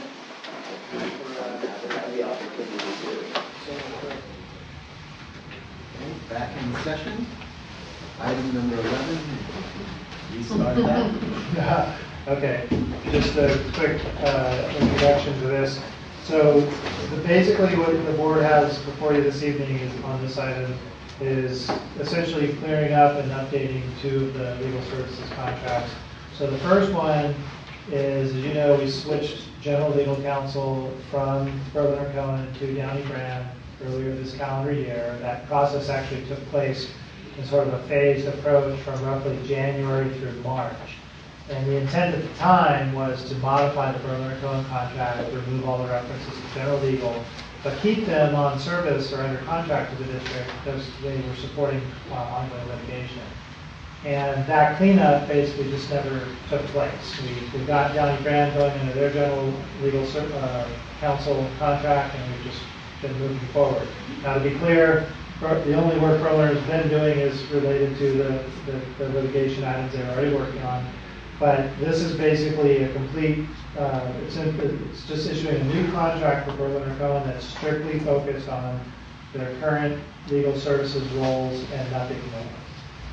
The second one is basically clarifying our legal services specifically for labor and HR issues. And the district has had a contract since I think about 2010 with Lieber Cassidy Whitmore. We use them just on a very sporadic basis as needed case-by-case situations. And we really haven't been utilizing that service over the last roughly year. And what we had talked about doing was basically trying out labor counsel through Downey Brown, specifically on a couple of current items that came our way. And that was when you all were introduced to Elizabeth Stoller. She's the actual person who provides the HR legal counsel. And so we've had very good success with that approach. The service with that breakout of Downey Brown services, we think has been really excellent. So we just basically want to go ahead and make the break we were planning, which is to terminate the Lieber Cassidy contract. Again, they have not really been providing active service to us for well over a year, and open up a separate contract so it's very clearly tracked, separate from the general legal counsel with Downey Brand for the HR legal services. So that's what you have before you. The staff recommendation is for approval of those changes, and obviously Andrea and myself are here to answer questions. Any questions from the board? Well, I've got a couple. Please. So, Lieber Cassidy Whitmore handled the Chimino litigation? Not to my knowledge, Frank. Oh, okay. They did not. In fact, I can say they did not. That was handled by a team run by CSRMA eventually. Yeah. Okay. I understand it's been settled, but we've never been told what the settlement amount was. So, as a board, I think the board ought to know. I can provide you what happened with the Chimino litigation. Yeah. I will provide you that information. Can we do that? I can do that, yes. In closed session? Or? Well, I'll work with Andrea to provide it to you. How's that? You'll be on the board. The results or how we're doing. Yeah, so just to briefly, because maybe to clarify, and I was not, that was a little bit before my time, but it was partially with Berliner Cohen, at least they provided some aspects of the service, and then it basically at a certain point, CSRMA, as our risk management authority, took it over, and their attorneys took it from there to completion, and that's been like the last year and a half to 2 years, Frank, and that's where it's been. So I will get you the answer to your earlier question. I went over there for a deposition. It's been well over a year. Yeah.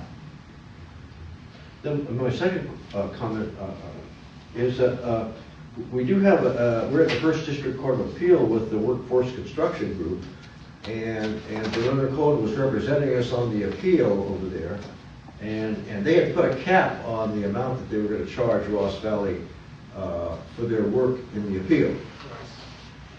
I don't see any reference to that litigation in any of this before us. So, what's happened with that litigation? That is a good question. So let me, your recollection matches mine, and I basically just remembered this earlier today.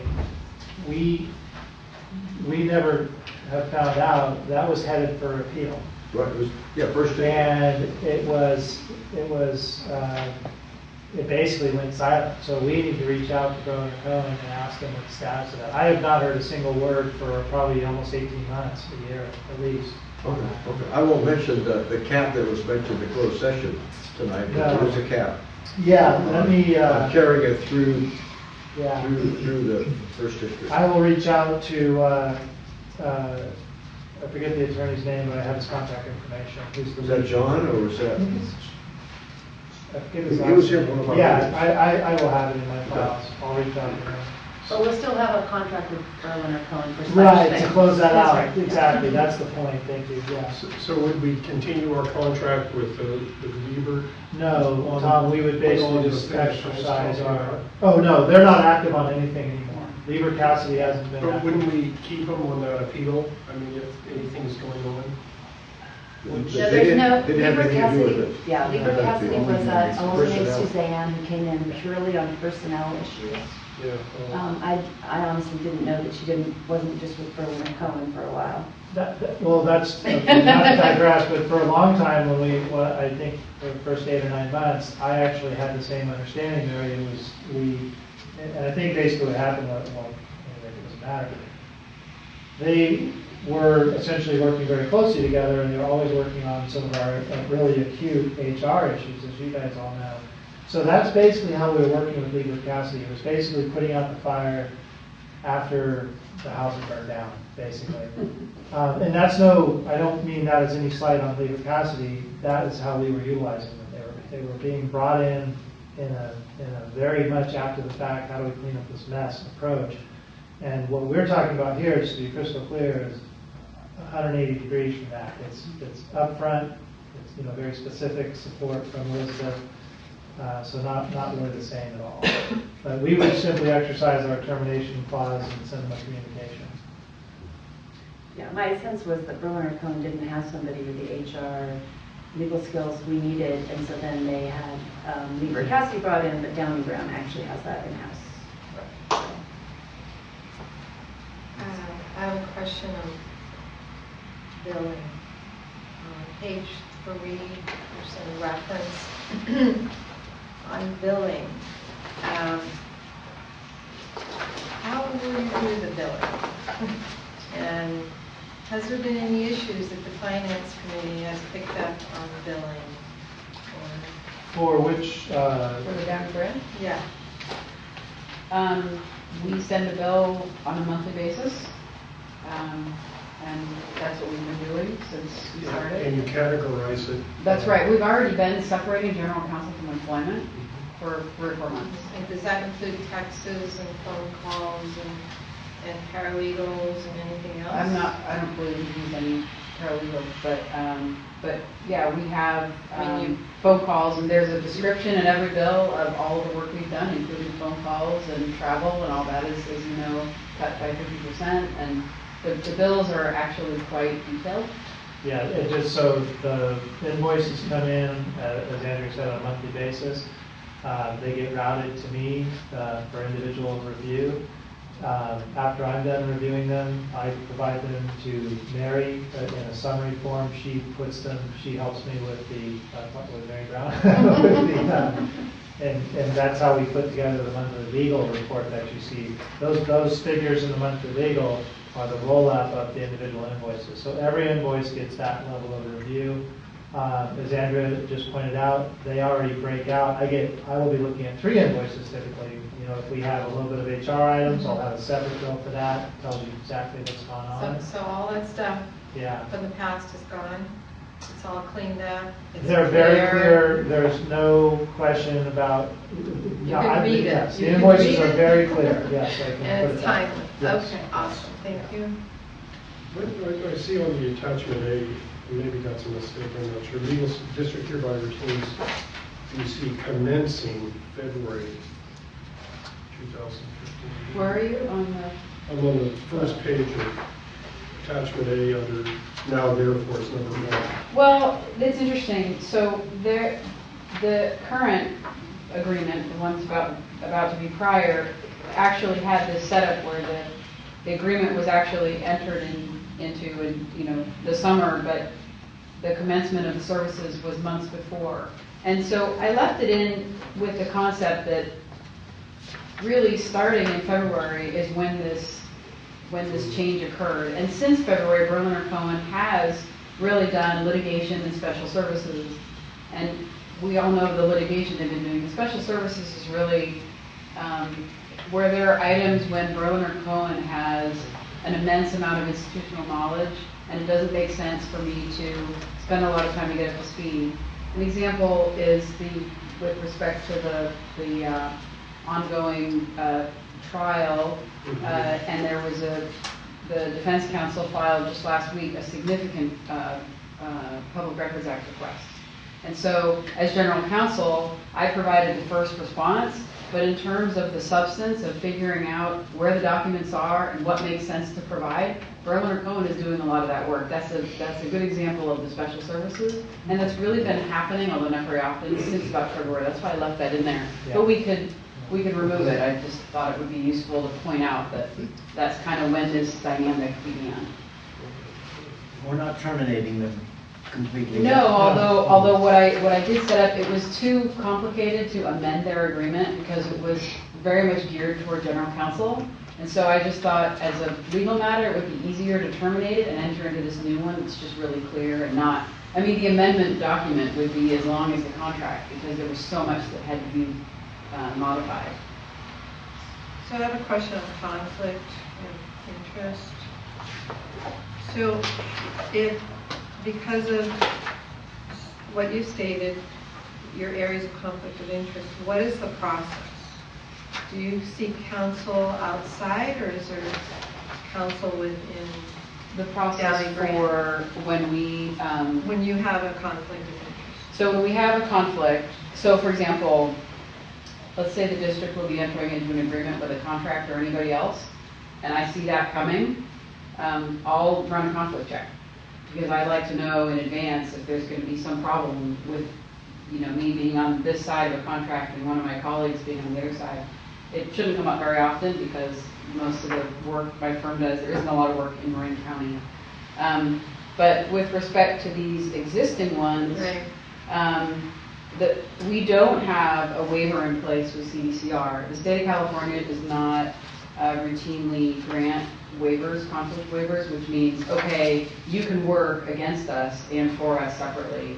The state doesn't really do that. So what we put in here is that if you ask me to do anything that is adverse to CDCR, then I'll say no.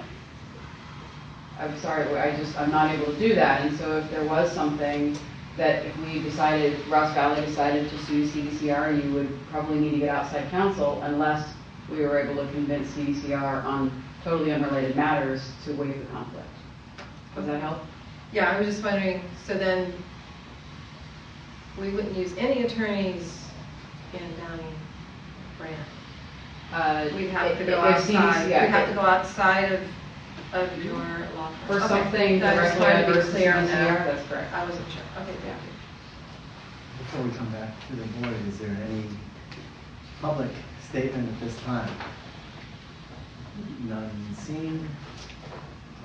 Bring it back to the board. Any more questions? Yes, under the conflict issue, so we do have California Department of Correctional Rehabilitation, Central Marin Sanitation Agency, and Santa Fe Sanitation District. And two of them are our partners. Let's see in the say basically. But it mentions water suppliers, but doesn't say who they are. Says Downey Grant represents other businesses and entities in the area, including, and it lists three of them, and then it mentions water suppliers. Do you know who the water suppliers are? That's a good question. This entire paragraph relates to work that my partner Melissa Farm does, because she does water quality discharge type work. And just to clarify, CMSA and Santa Fe Sanitation District are not current clients, just represented them in the past. But I don't know. In my my water supply practice, I'm not aware of water suppliers directly in this area, but I can confirm that with Melissa. Especially MNWD. I'm not aware that we do any work for MNWD. But I can confirm that.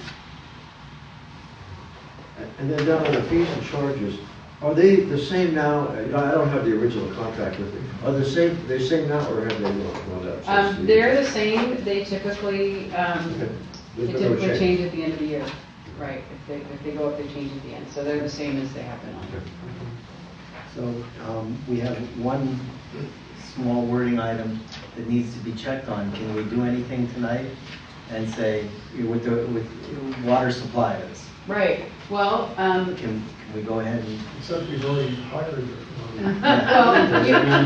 well, Okay. you can certainly go forward with the action, And amend it. unless you feel that having this information is really critical before you move forward with the action. Otherwise, if I get back to you and there's some issue, you can always revisit it. And this part is just saying, they run a conflict check, and then it's just sort of informational. We will tell you that in this region, this is who we do represent, but it doesn't really change what they have to do, which is run a conflict check whenever we are adverse to another party.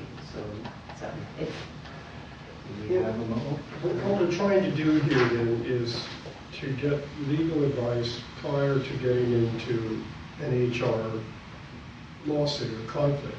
Isn't that, we're trying to have ongoing advice to avoid those fires? Yes, no, absolutely, and that's the use of Elizabeth Stoller's time, that is exactly what it's for. And that's how we've used her so far, it's very much in a preventative, and we have had to, have her assist on specific issues, but it's very much in a ideas to get in much earlier. Did we do that with Weaver? no, We we didn't didn't. have RGS.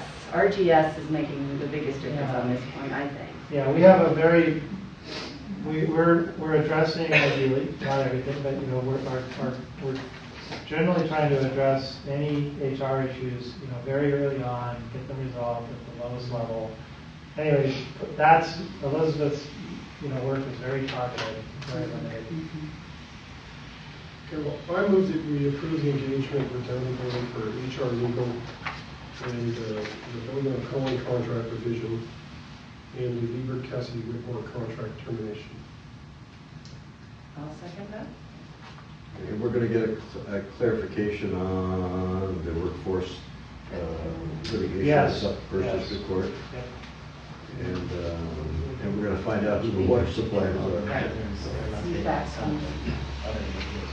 Okay, all in favor? Aye. Okay.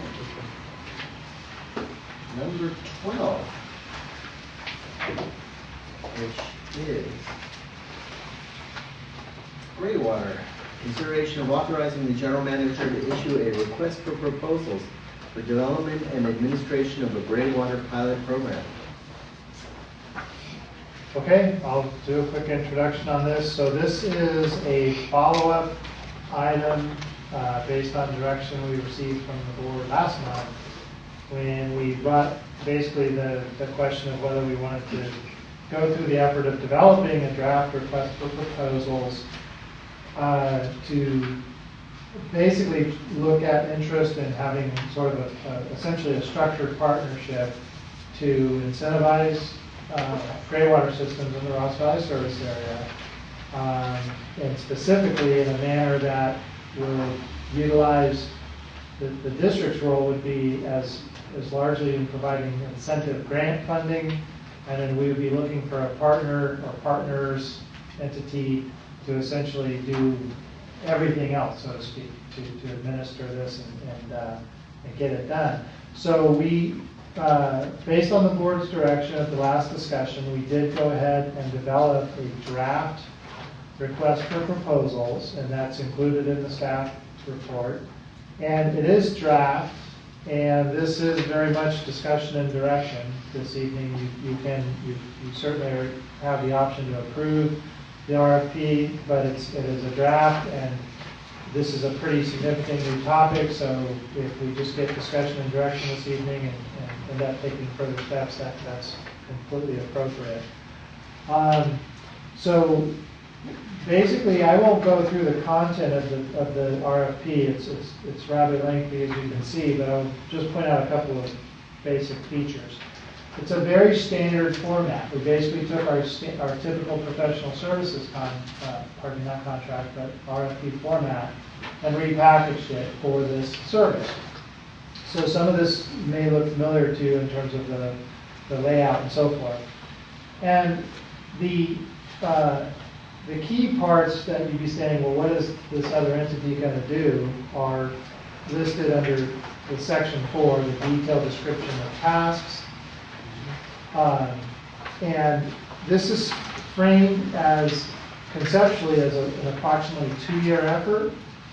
And what we're saying is, you know, if there's a successful partnership and a contract put in place, the district is offering, you know, up to $200,000 in supporting funding. We suggested in the draft approximately 15% of that could be utilized for essentially all of the support activities. The idea behind that being that we wanted, as much as possible, we wanted the district's funds to be utilized for the incentive grants themselves, but that's the trade-off. We found some very good examples, by the way, just by luck. The city of San Francisco, PUC, has just issued an RFP for a slightly different program, but it includes rain barrels and it has a much bigger range of services, but it was just good timing because we were able to review their RFP for ideas and how they structured it. So that was, we did incorporate some of that here. So that's kind of it. I think we'll just open it up to questions or hand it back to the board. And unfortunately, we don't have Danielle McPherson here this evening, but we've worked pretty closely together on this, so I think I can hopefully answer any questions. Well, I have a question, Rose. In the qualifications, the prime, those are qualifications. What page? It's on page 7 of 13, and it's item 1 in the first bullet. And to qualify as a prime proposer, the proposer must possess access to an area or facility willing to conduct programs required trainings. Is that because you want somebody nearby, or? That is, I think, a simple logistical matter. The scope of services we're looking for includes a series of workshops. Yeah. And so we would simply want to make sure that they had a place to run those workshops. That's what I understand at the Couldn't they do it in our office? Or? We could certainly consider that, offer it up. That would be a detail, but we're really trying to emphasize. So the short answer is yes, we could consider that. And kind of the thinking behind these qualifications, you know, we are looking for them to have some, you know, reasonable level of resources and planning and so forth. So that's the kind of thing we're looking for. Like, do you have access to a facility? Do you have administrative processes and so forth? So these are some basic logistical requirements. So as a former nonprofit fundraiser and program administrator, what you said just really caught my attention. So you're saying we're going to be granted for $200,000, but only $30,000 of it gets to go to their staff and program That's, costs? you know, I'm going to emphasize because we basically sort of picked that number. There wasn't a lot of magic to it. We said, well, what do they need to do? They need to, you know. So we suggested 15%. I'm not going to say that we have a real strong basis for that number. And some of the initial feedback we're getting just very, very limited is that, and I don't know if this is where you were going, Mary, was that You can't do that. you can't do that. So that's a good reality check. We may need to revisit that. Because basically what people are kind of wondering is if you can only use 15% for the supporting activities, it may not be enough. Well, it's a pilot program, and Right. then you can change it and amend it, so. Yeah. But that, if you're a small nonprofit and you're using a fiscal sponsor, you have to pay that entity 9% of everything you bring in to run your payroll. And so anyway, I just wonder what the nonprofit market is, and if I were somebody looking at this, I would say I don't think that's worth applying for because $30,000 is part of a staff person. It's not all nonprofit we're offering to. We're offering also to government or government entity. If on page, Yes. on the staff report at the bottom, we are partnering with a local nonprofit or government entity. So, I mean, I hear you, but we have to start somewhere. This has been running around here for 4 years. Yeah, so, I'm just suggesting that perhaps we ought to increase the percentage that could go towards the organization's program. other supporting activities would be. I mean, what would be, Well, I don't know how these nonprofits are funding themselves otherwise. I mean, for example, the people who were here at our last meeting. So it probably, I would just say, I would appreciate staff having a conversation with them to see like, what, where are you guys? I could see it being more like, this doesn't make sense for us unless we get at least, $60,000 to help us administer the program, particularly something we've never done before to get it off the ground. Or, we'll give you a budget for how much we could do the program for, and then you tell us how much grant funds we would be administering. Why don't you kind of loosen up that language a little bit? As opposed to saying must, a target would be about... Well, so that's interesting, because one of the things we've tried to allow for here is for a partnership, to come our way. We're sort of saying, look, if a couple of you were creative and you wanted to, have, multiple agencies or parties, but it was clear who in a sense, who the lead is, that might be a good mix, because some of these challenges for like a particular nonprofit might be readily compensated for if you had, again, participation, say, from a county entity or something like that, where they have some administrative support. Mm-hmm. So that's just the idea. We purposely structured this to allow for some creative partnerships, not necessarily for that particular issue, but in general. So this is definitely what we need to hear. And, actually, thinking about the folks who were here last time, it's possible that this is just funding stuff they're already doing, so that $30,000 would be plenty for them to administer. We would just be sort of a pass-through for the grant funding, the trainings and everything. Well, that was the perfect situation, and we just may not find it. And so if the practical reality is, hey, these supporting activities, which we all agree, in general are necessary, if you're going to make this go, do you need to allow? So we can look at that. Yeah. What does Marin County do now?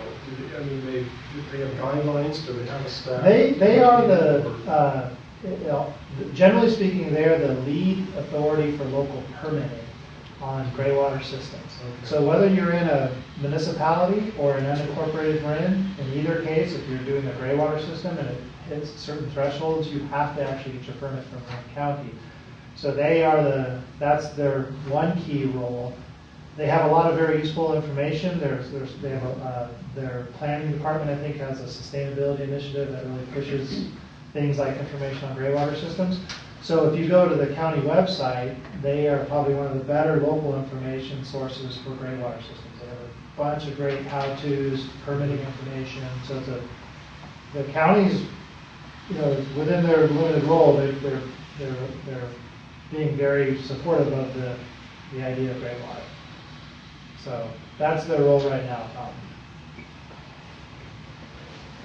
Yeah, I would say maybe even just change it that we're interested in proposals for $200,000 worth of money, maximizing the amount that is passed through. Right. And basically that's part of how people will be scored. We want to see how much. That's what I was going to suggest. So what we can do is say, you tell us how you want to utilize the resources, but one of our selection criteria, would be it's important that we see maximum use of the district funds flowing through to the grants themselves, because we thought that was the role we could help specifically fulfill. Yeah, that's because then they get creative, and if they get, they can figure out how to do this for the right mix. Okay. So, this is a starter program, but I think it's kind of like a lotto grant program that is going to be revisions. Mm-hmm. It's going to be a work in progress. And I was thinking Danielle primarily administers the lateral grant program, right? And that's her main job Correct, and responsibility? she's the one that led the writing of this. So think of how much she costs and how much money she administers. And so that's what the nonprofit's going to have to do. They're going to have a staff member administering this. And it may seem like proportionally it's not, it's all much smaller numbers, but if they're going to have to set up a system from scratch to administer this little grant program. So that's makes when Danielle was working on this, the way I asked her to structure it, I said, you know what the complete package looks like for our lateral grant program. In other words, you know how much supporting activity it takes, right, to properly administer, document, inspect, etc. It's, the easy part is going, here's your $2,000. You know, that's the end. So I said, pretend the only thing the district is doing literally is, oh, thank you for the paperwork, everything's in order. We are dispersing the grant. And so we purposely have a fairly extensive set of services in here because that's what we want. We don't want to add any administrative burden to this agency. And so we are looking actually for a fair amount of support activities at a point. So we may not have been realistic in this overhead support role costs, but I think the suggestion of, okay, then make it clear it's a priority in terms of rate ranking, but you be creative and come back and show us what you can do. Okay. Okay. I'm going to go out to the public just for a second before we bring it back. No public at this time. Okay, let's bring it back. And this is not a vote, this is just giving direction. You know, let me put it this way, guys. As we brought this to you, you have, it is worded appropriately that if you wanted to approve issuing the RFP, you could do so this evening. It's actually not my recommendation in the sense that this has come a long way since you said go look at this. But I think we're hearing enough, significant areas that we want to hone a little bit. I would certainly like to bring this back to you one more time, let you see it again, and make sure we're hitting the right mix. It's too new of a thing for us to kind of go out now. Well, and the other thing I would say is, like, culturally, we're used to contracting with majority Paris. Right. If we put this out to what I know of the nonprofit community, they're going to kind of be like, well, I mean, we could get a governmental entity person who would be interested in it, but this looks like a lot of, it looks like a high bar. So it might be worth having a conversation with people who we think might apply and seeing, like just Danielle, maybe calling up a couple of the groups that she thinks might apply. Okay. Getting their feedback. I agree with you, it was complicated. Pam? No comment. Okay. Over here I do. Okay, Frank? Sure. So on page 1, it says local nonprofit. Can we limit this to a small area? Is local, how local is local? Ross Valley, Green County? We were going to leave it. North Bay area? I mean. Yeah, no, it's a great question, Frank. I'm not sure we can do this. Our only intent was to not have it be someone from Santa Barbara or something. Oh, okay. So we're using the term local very generally here. First, I think that we'd entertain anything reasonable, but we wanted to at least set some. Why are we saying that local nonprofits or governments too? Why don't we just say, let's go now? Well, this is what Greg just said. We prefer somebody local. Yeah, I want local, but why do you have to have a nonprofit or government? Oh, those were just, that was the type of organization we saw fulfilling this role, Tom. And we certainly, I think just to be clear, we didn't see this venturing into the realm of a private or profit. So that was just meant to frame what we saw as the feasible partner agencies. I mean, that's a pretty broad swath. That's, On the issue of the 200,000 for 2 years, we budgeted at least 200,000 each of the past 3 years per year. Mm-hmm. So will this be a reduction then? No, the thing or is it just a piece of what the program is? It's a part of it, Frank, and the part of it too is we're thinking that the money just takes time to move, So it's meant. If we got to the point where we had done this program and it's kind of like the lateral program. If we'd actually got to the point where we had put out all that money in grants, that would be really great. That'd be a huge success. So it's a planning level number. We have to backstop it with something, and let's just for conversation purposes say that 100,000 of that makes it net to the grants. And what we've been hearing is grants in the order of even $1,000 to $2,000 will be a significant incentive. And, well, you're looking at 50 to 75 systems, which is, relatively speaking, that's a huge step forward. So it's a start. Okay. Yeah. Then over on the attachment A, and this figure pops up a lot, we say we service 55,000 people. We use that figure when we had San Quentin, and San It's in a lot of Quentin documents. inmate correctional staff was about 5,000. We need to. And I'm thinking we're closer to 50, probably We're under 50. probably- Maybe one day we should put some numbers together. We can get the town, we can get each city and town's population, and we can get the Kentfield Fire District The and census Kent Woodlands and Sleepy Hollow population, Yeah. just to really know what the real population is.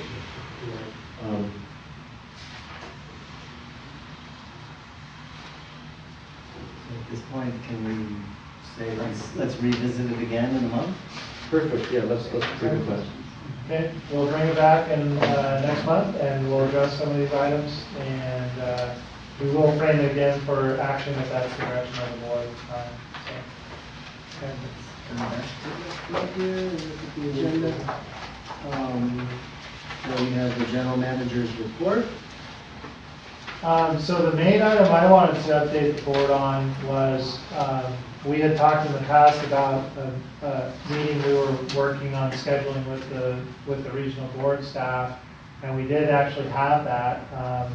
So Melissa Thorne and myself and Vivian Housen met with Diane White, who's the, I think, Assistant Executive Officer of the San Francisco Regional Board, and two of the key staff that basically wrote our enforcement order and so forth, Michael Chi and Lila Tang.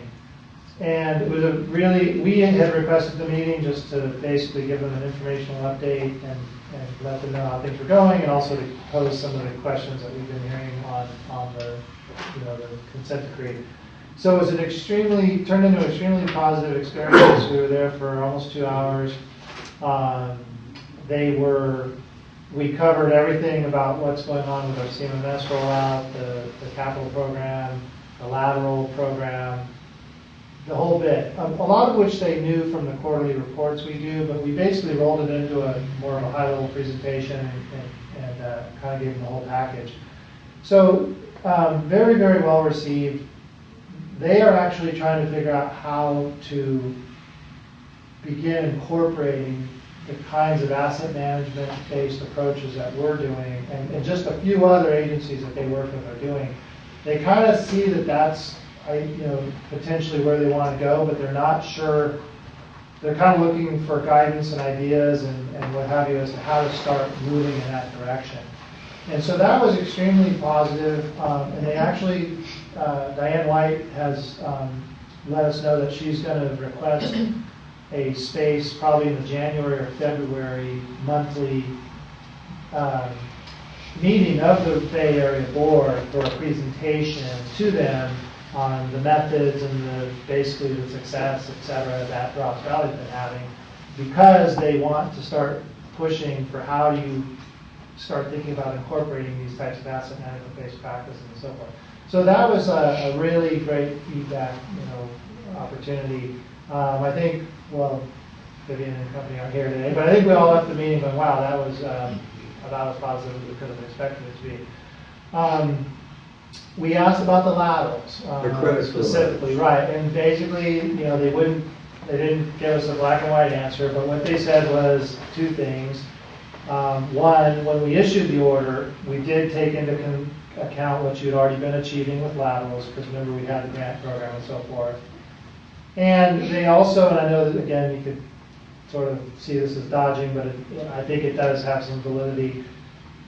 What they did say was that, the fact that the track record that you are building with what you're doing with laterals, if for whatever reason you were ever back in an enforcement situation because something went terribly wrong, which we don't expect, that administrative track record that we've established in terms of what we are doing basically goes on the plus side, the big plus side of the equation in terms of when they're evaluating enforcement orders.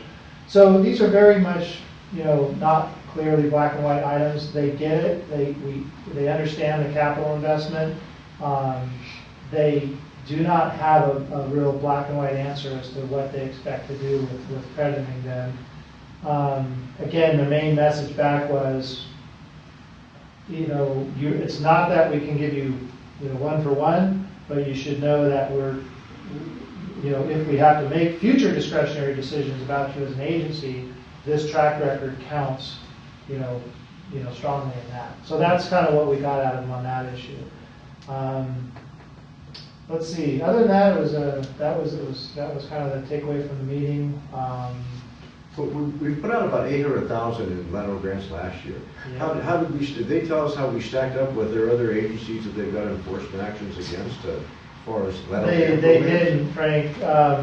And actually, interestingly enough, so this is the other issue they're grappling with. They'd like to start. This is all very conceptual right now. How do you move towards more performance-based enforcement orders? Not, go do X, but if there's a standard that says, for example, so many percentage of your laterals per year or something like that, they're looking for less specific individual mandates and more industry performance-based mandates, which is a very interesting shift. That's a pretty big regulatory mind shift. So they're wrestling with some of these things, I guess is what I'm saying. They don't have ready answers, but I think we and other agencies are bringing back a consistent set of messages on them. So I think the opportunity we're getting to speak to the regional board and kind of give them a rundown on what's been working at Ross Valley is just a great opportunity, for the district. And again, not to go on, but I think it hopefully reflects very well of how the regulatory entities see us right now as an agency. So that was very positive. The board will be notified when it's going to be on their agenda. Oh, absolutely, Frank, yeah. It's a ways out. Diane suggested basically January, February, and they're going to start working on some dates. So that's my report. That's great. Have we heard anything back from the city of Larkspur regarding Yeah. the area where our workers are? Yeah, we have. I just so Because this it might is- start raining soon. Right. So we basically we have a very not very great changing room out at the Larkspur Landing Yard. We would like to replace it with a modular, basically that's got some decent facilities for the crews. It's been a long identified need, and we kind of stayed away from it because of the other activities going on up there. And so we've been working with Larkspur staff to just say, hey, look, if we wanted to do these really minimal actions, is there a permitting path that we could follow that would allow us to not, we don't want to do this without your approval. That was the whole point. We want to do this in a very open, straightforward manner. We had a real promising first discussion on it, and we're exploring the option of basically a temporary use permit. If it just says, yes, you can put up new fencing, you can put a modular so the crews have a decent shower, locker room, and possibly some paving for wet weather conditions, because they actually don't like the tracking of the mud, and that's actually a stormwater issue for them, because you're So when our equipment drives out, we're tracking mud right out of our yard. Yeah, I mean, we try to onto the clean it, streets. Frank, we try to minimize it, but when it's an unpaved field. So we actually think there's some good common ground there, and I'm working with Neil Toff, the planning director, and again, first conversations are really promising, so we'll bring that back when we know more. This might start raining. Yeah, it might. And there are high-end trailers with restrooms and showers that we could put a trailer. That's what we're looking at. Just a temporary Right. situation Yes. until we can get Yeah. some. It'd be a big some upgrade better facilities. from what we have now. And that is, we want to do it in a very open way with the city. We're trying to play it very straight with them. But yeah, this would be one of those leased modulars we think, or a purpose-built trailer that's just got some good basic facilities for the crews. So. And on that fencing, we've had that torn vinyl hanging down fencing for a long Yeah. time. We were gonna fix it. A Yeah. couple of years ago, we approved, I think, up to $100,000 for some fencing, Yeah. and it never happened. And the previous Yeah. GM left. Yeah. and- And even if everything goes like light speed relative to all the next steps with that parcel, like remediation and all that good stuff, you're gonna want a nice, basic privacy fence around that site for several years at least. Well, sure. No matter what. So we look at these, I think we've talked about this in the past, these are just reasonable interim costs. Yes, if all went well, you might tear it down in 5 years, well, that's a good problem to have, at that point. Yeah. So, anyway, I'll keep you We're not posted. the best neighbors with our fences. We're gonna try to be better, yeah, but so we're working on that, is the short answer. Let's go on to number 14, the verbal report by any board members and request for future agenda items. I went to the North Bay watershed, and I will send the minutes. There was a lot of information about Hamilton and all the levee work that's been done out there. And I can't remember what the other one was, but I will send you the minutes. The other thing I went to was LAFCO's countywide draft watershed plan. And they have done a very high-end study. The packet's about this thick. And it's looking at West Marin, potentially consolidation, and MMWD, so there's some central planning and assessment that's being done too. It's an MSR, which is a municipal service review. We are in the queue after this one, but currently there's a 60-day time zone right now because they voted to move ahead. And it's very technical and complicated, but they're projecting particular populations of 8,000, I believe, in 10 years and up to 30,000, boy, I think after that, but that's probably way out there. I can't remember the date, maybe 2100. So if any board member here or any public member wants to add a comment, this is your time. And you can send it to LAFCO in writing. It will be part of the end document, which is, like I said, in 60 days. So a lot's going on over there. They're very busy. Very, Did very they talk busy. about And Keene is very ambitious. Did they talk about potential merger with North Marin Water District and MMWD, no? Did they address that issue? It's in the report. I mean, it's that thick. There is some talk, yes, with North, which is the bottom. Yeah. And West Marin, though, there's still people out there who have not finished their applications. Molinas is one. That'd be a I have to say, it was like a Were 2.5 hour meeting, and MMWD, there was no representatives there. That's what I was going to ask you. No one from MMWD was there? Nobody, not the manager, not any board member. So if you have time, just to kind of look at the highlights, because part of the report is, if you look at the first impressions on the first couple of pages, you'll understand kind of what they're looking at. But it's all about planning. So if there's an increase of water use, water hookups, we're going to have an increase in wastewater treatment. And I think we should be, I don't know if the board members want to send Keene some comments. Do we want to report, send a letter from our agency? Whatever we're going to do, we need to do it soon.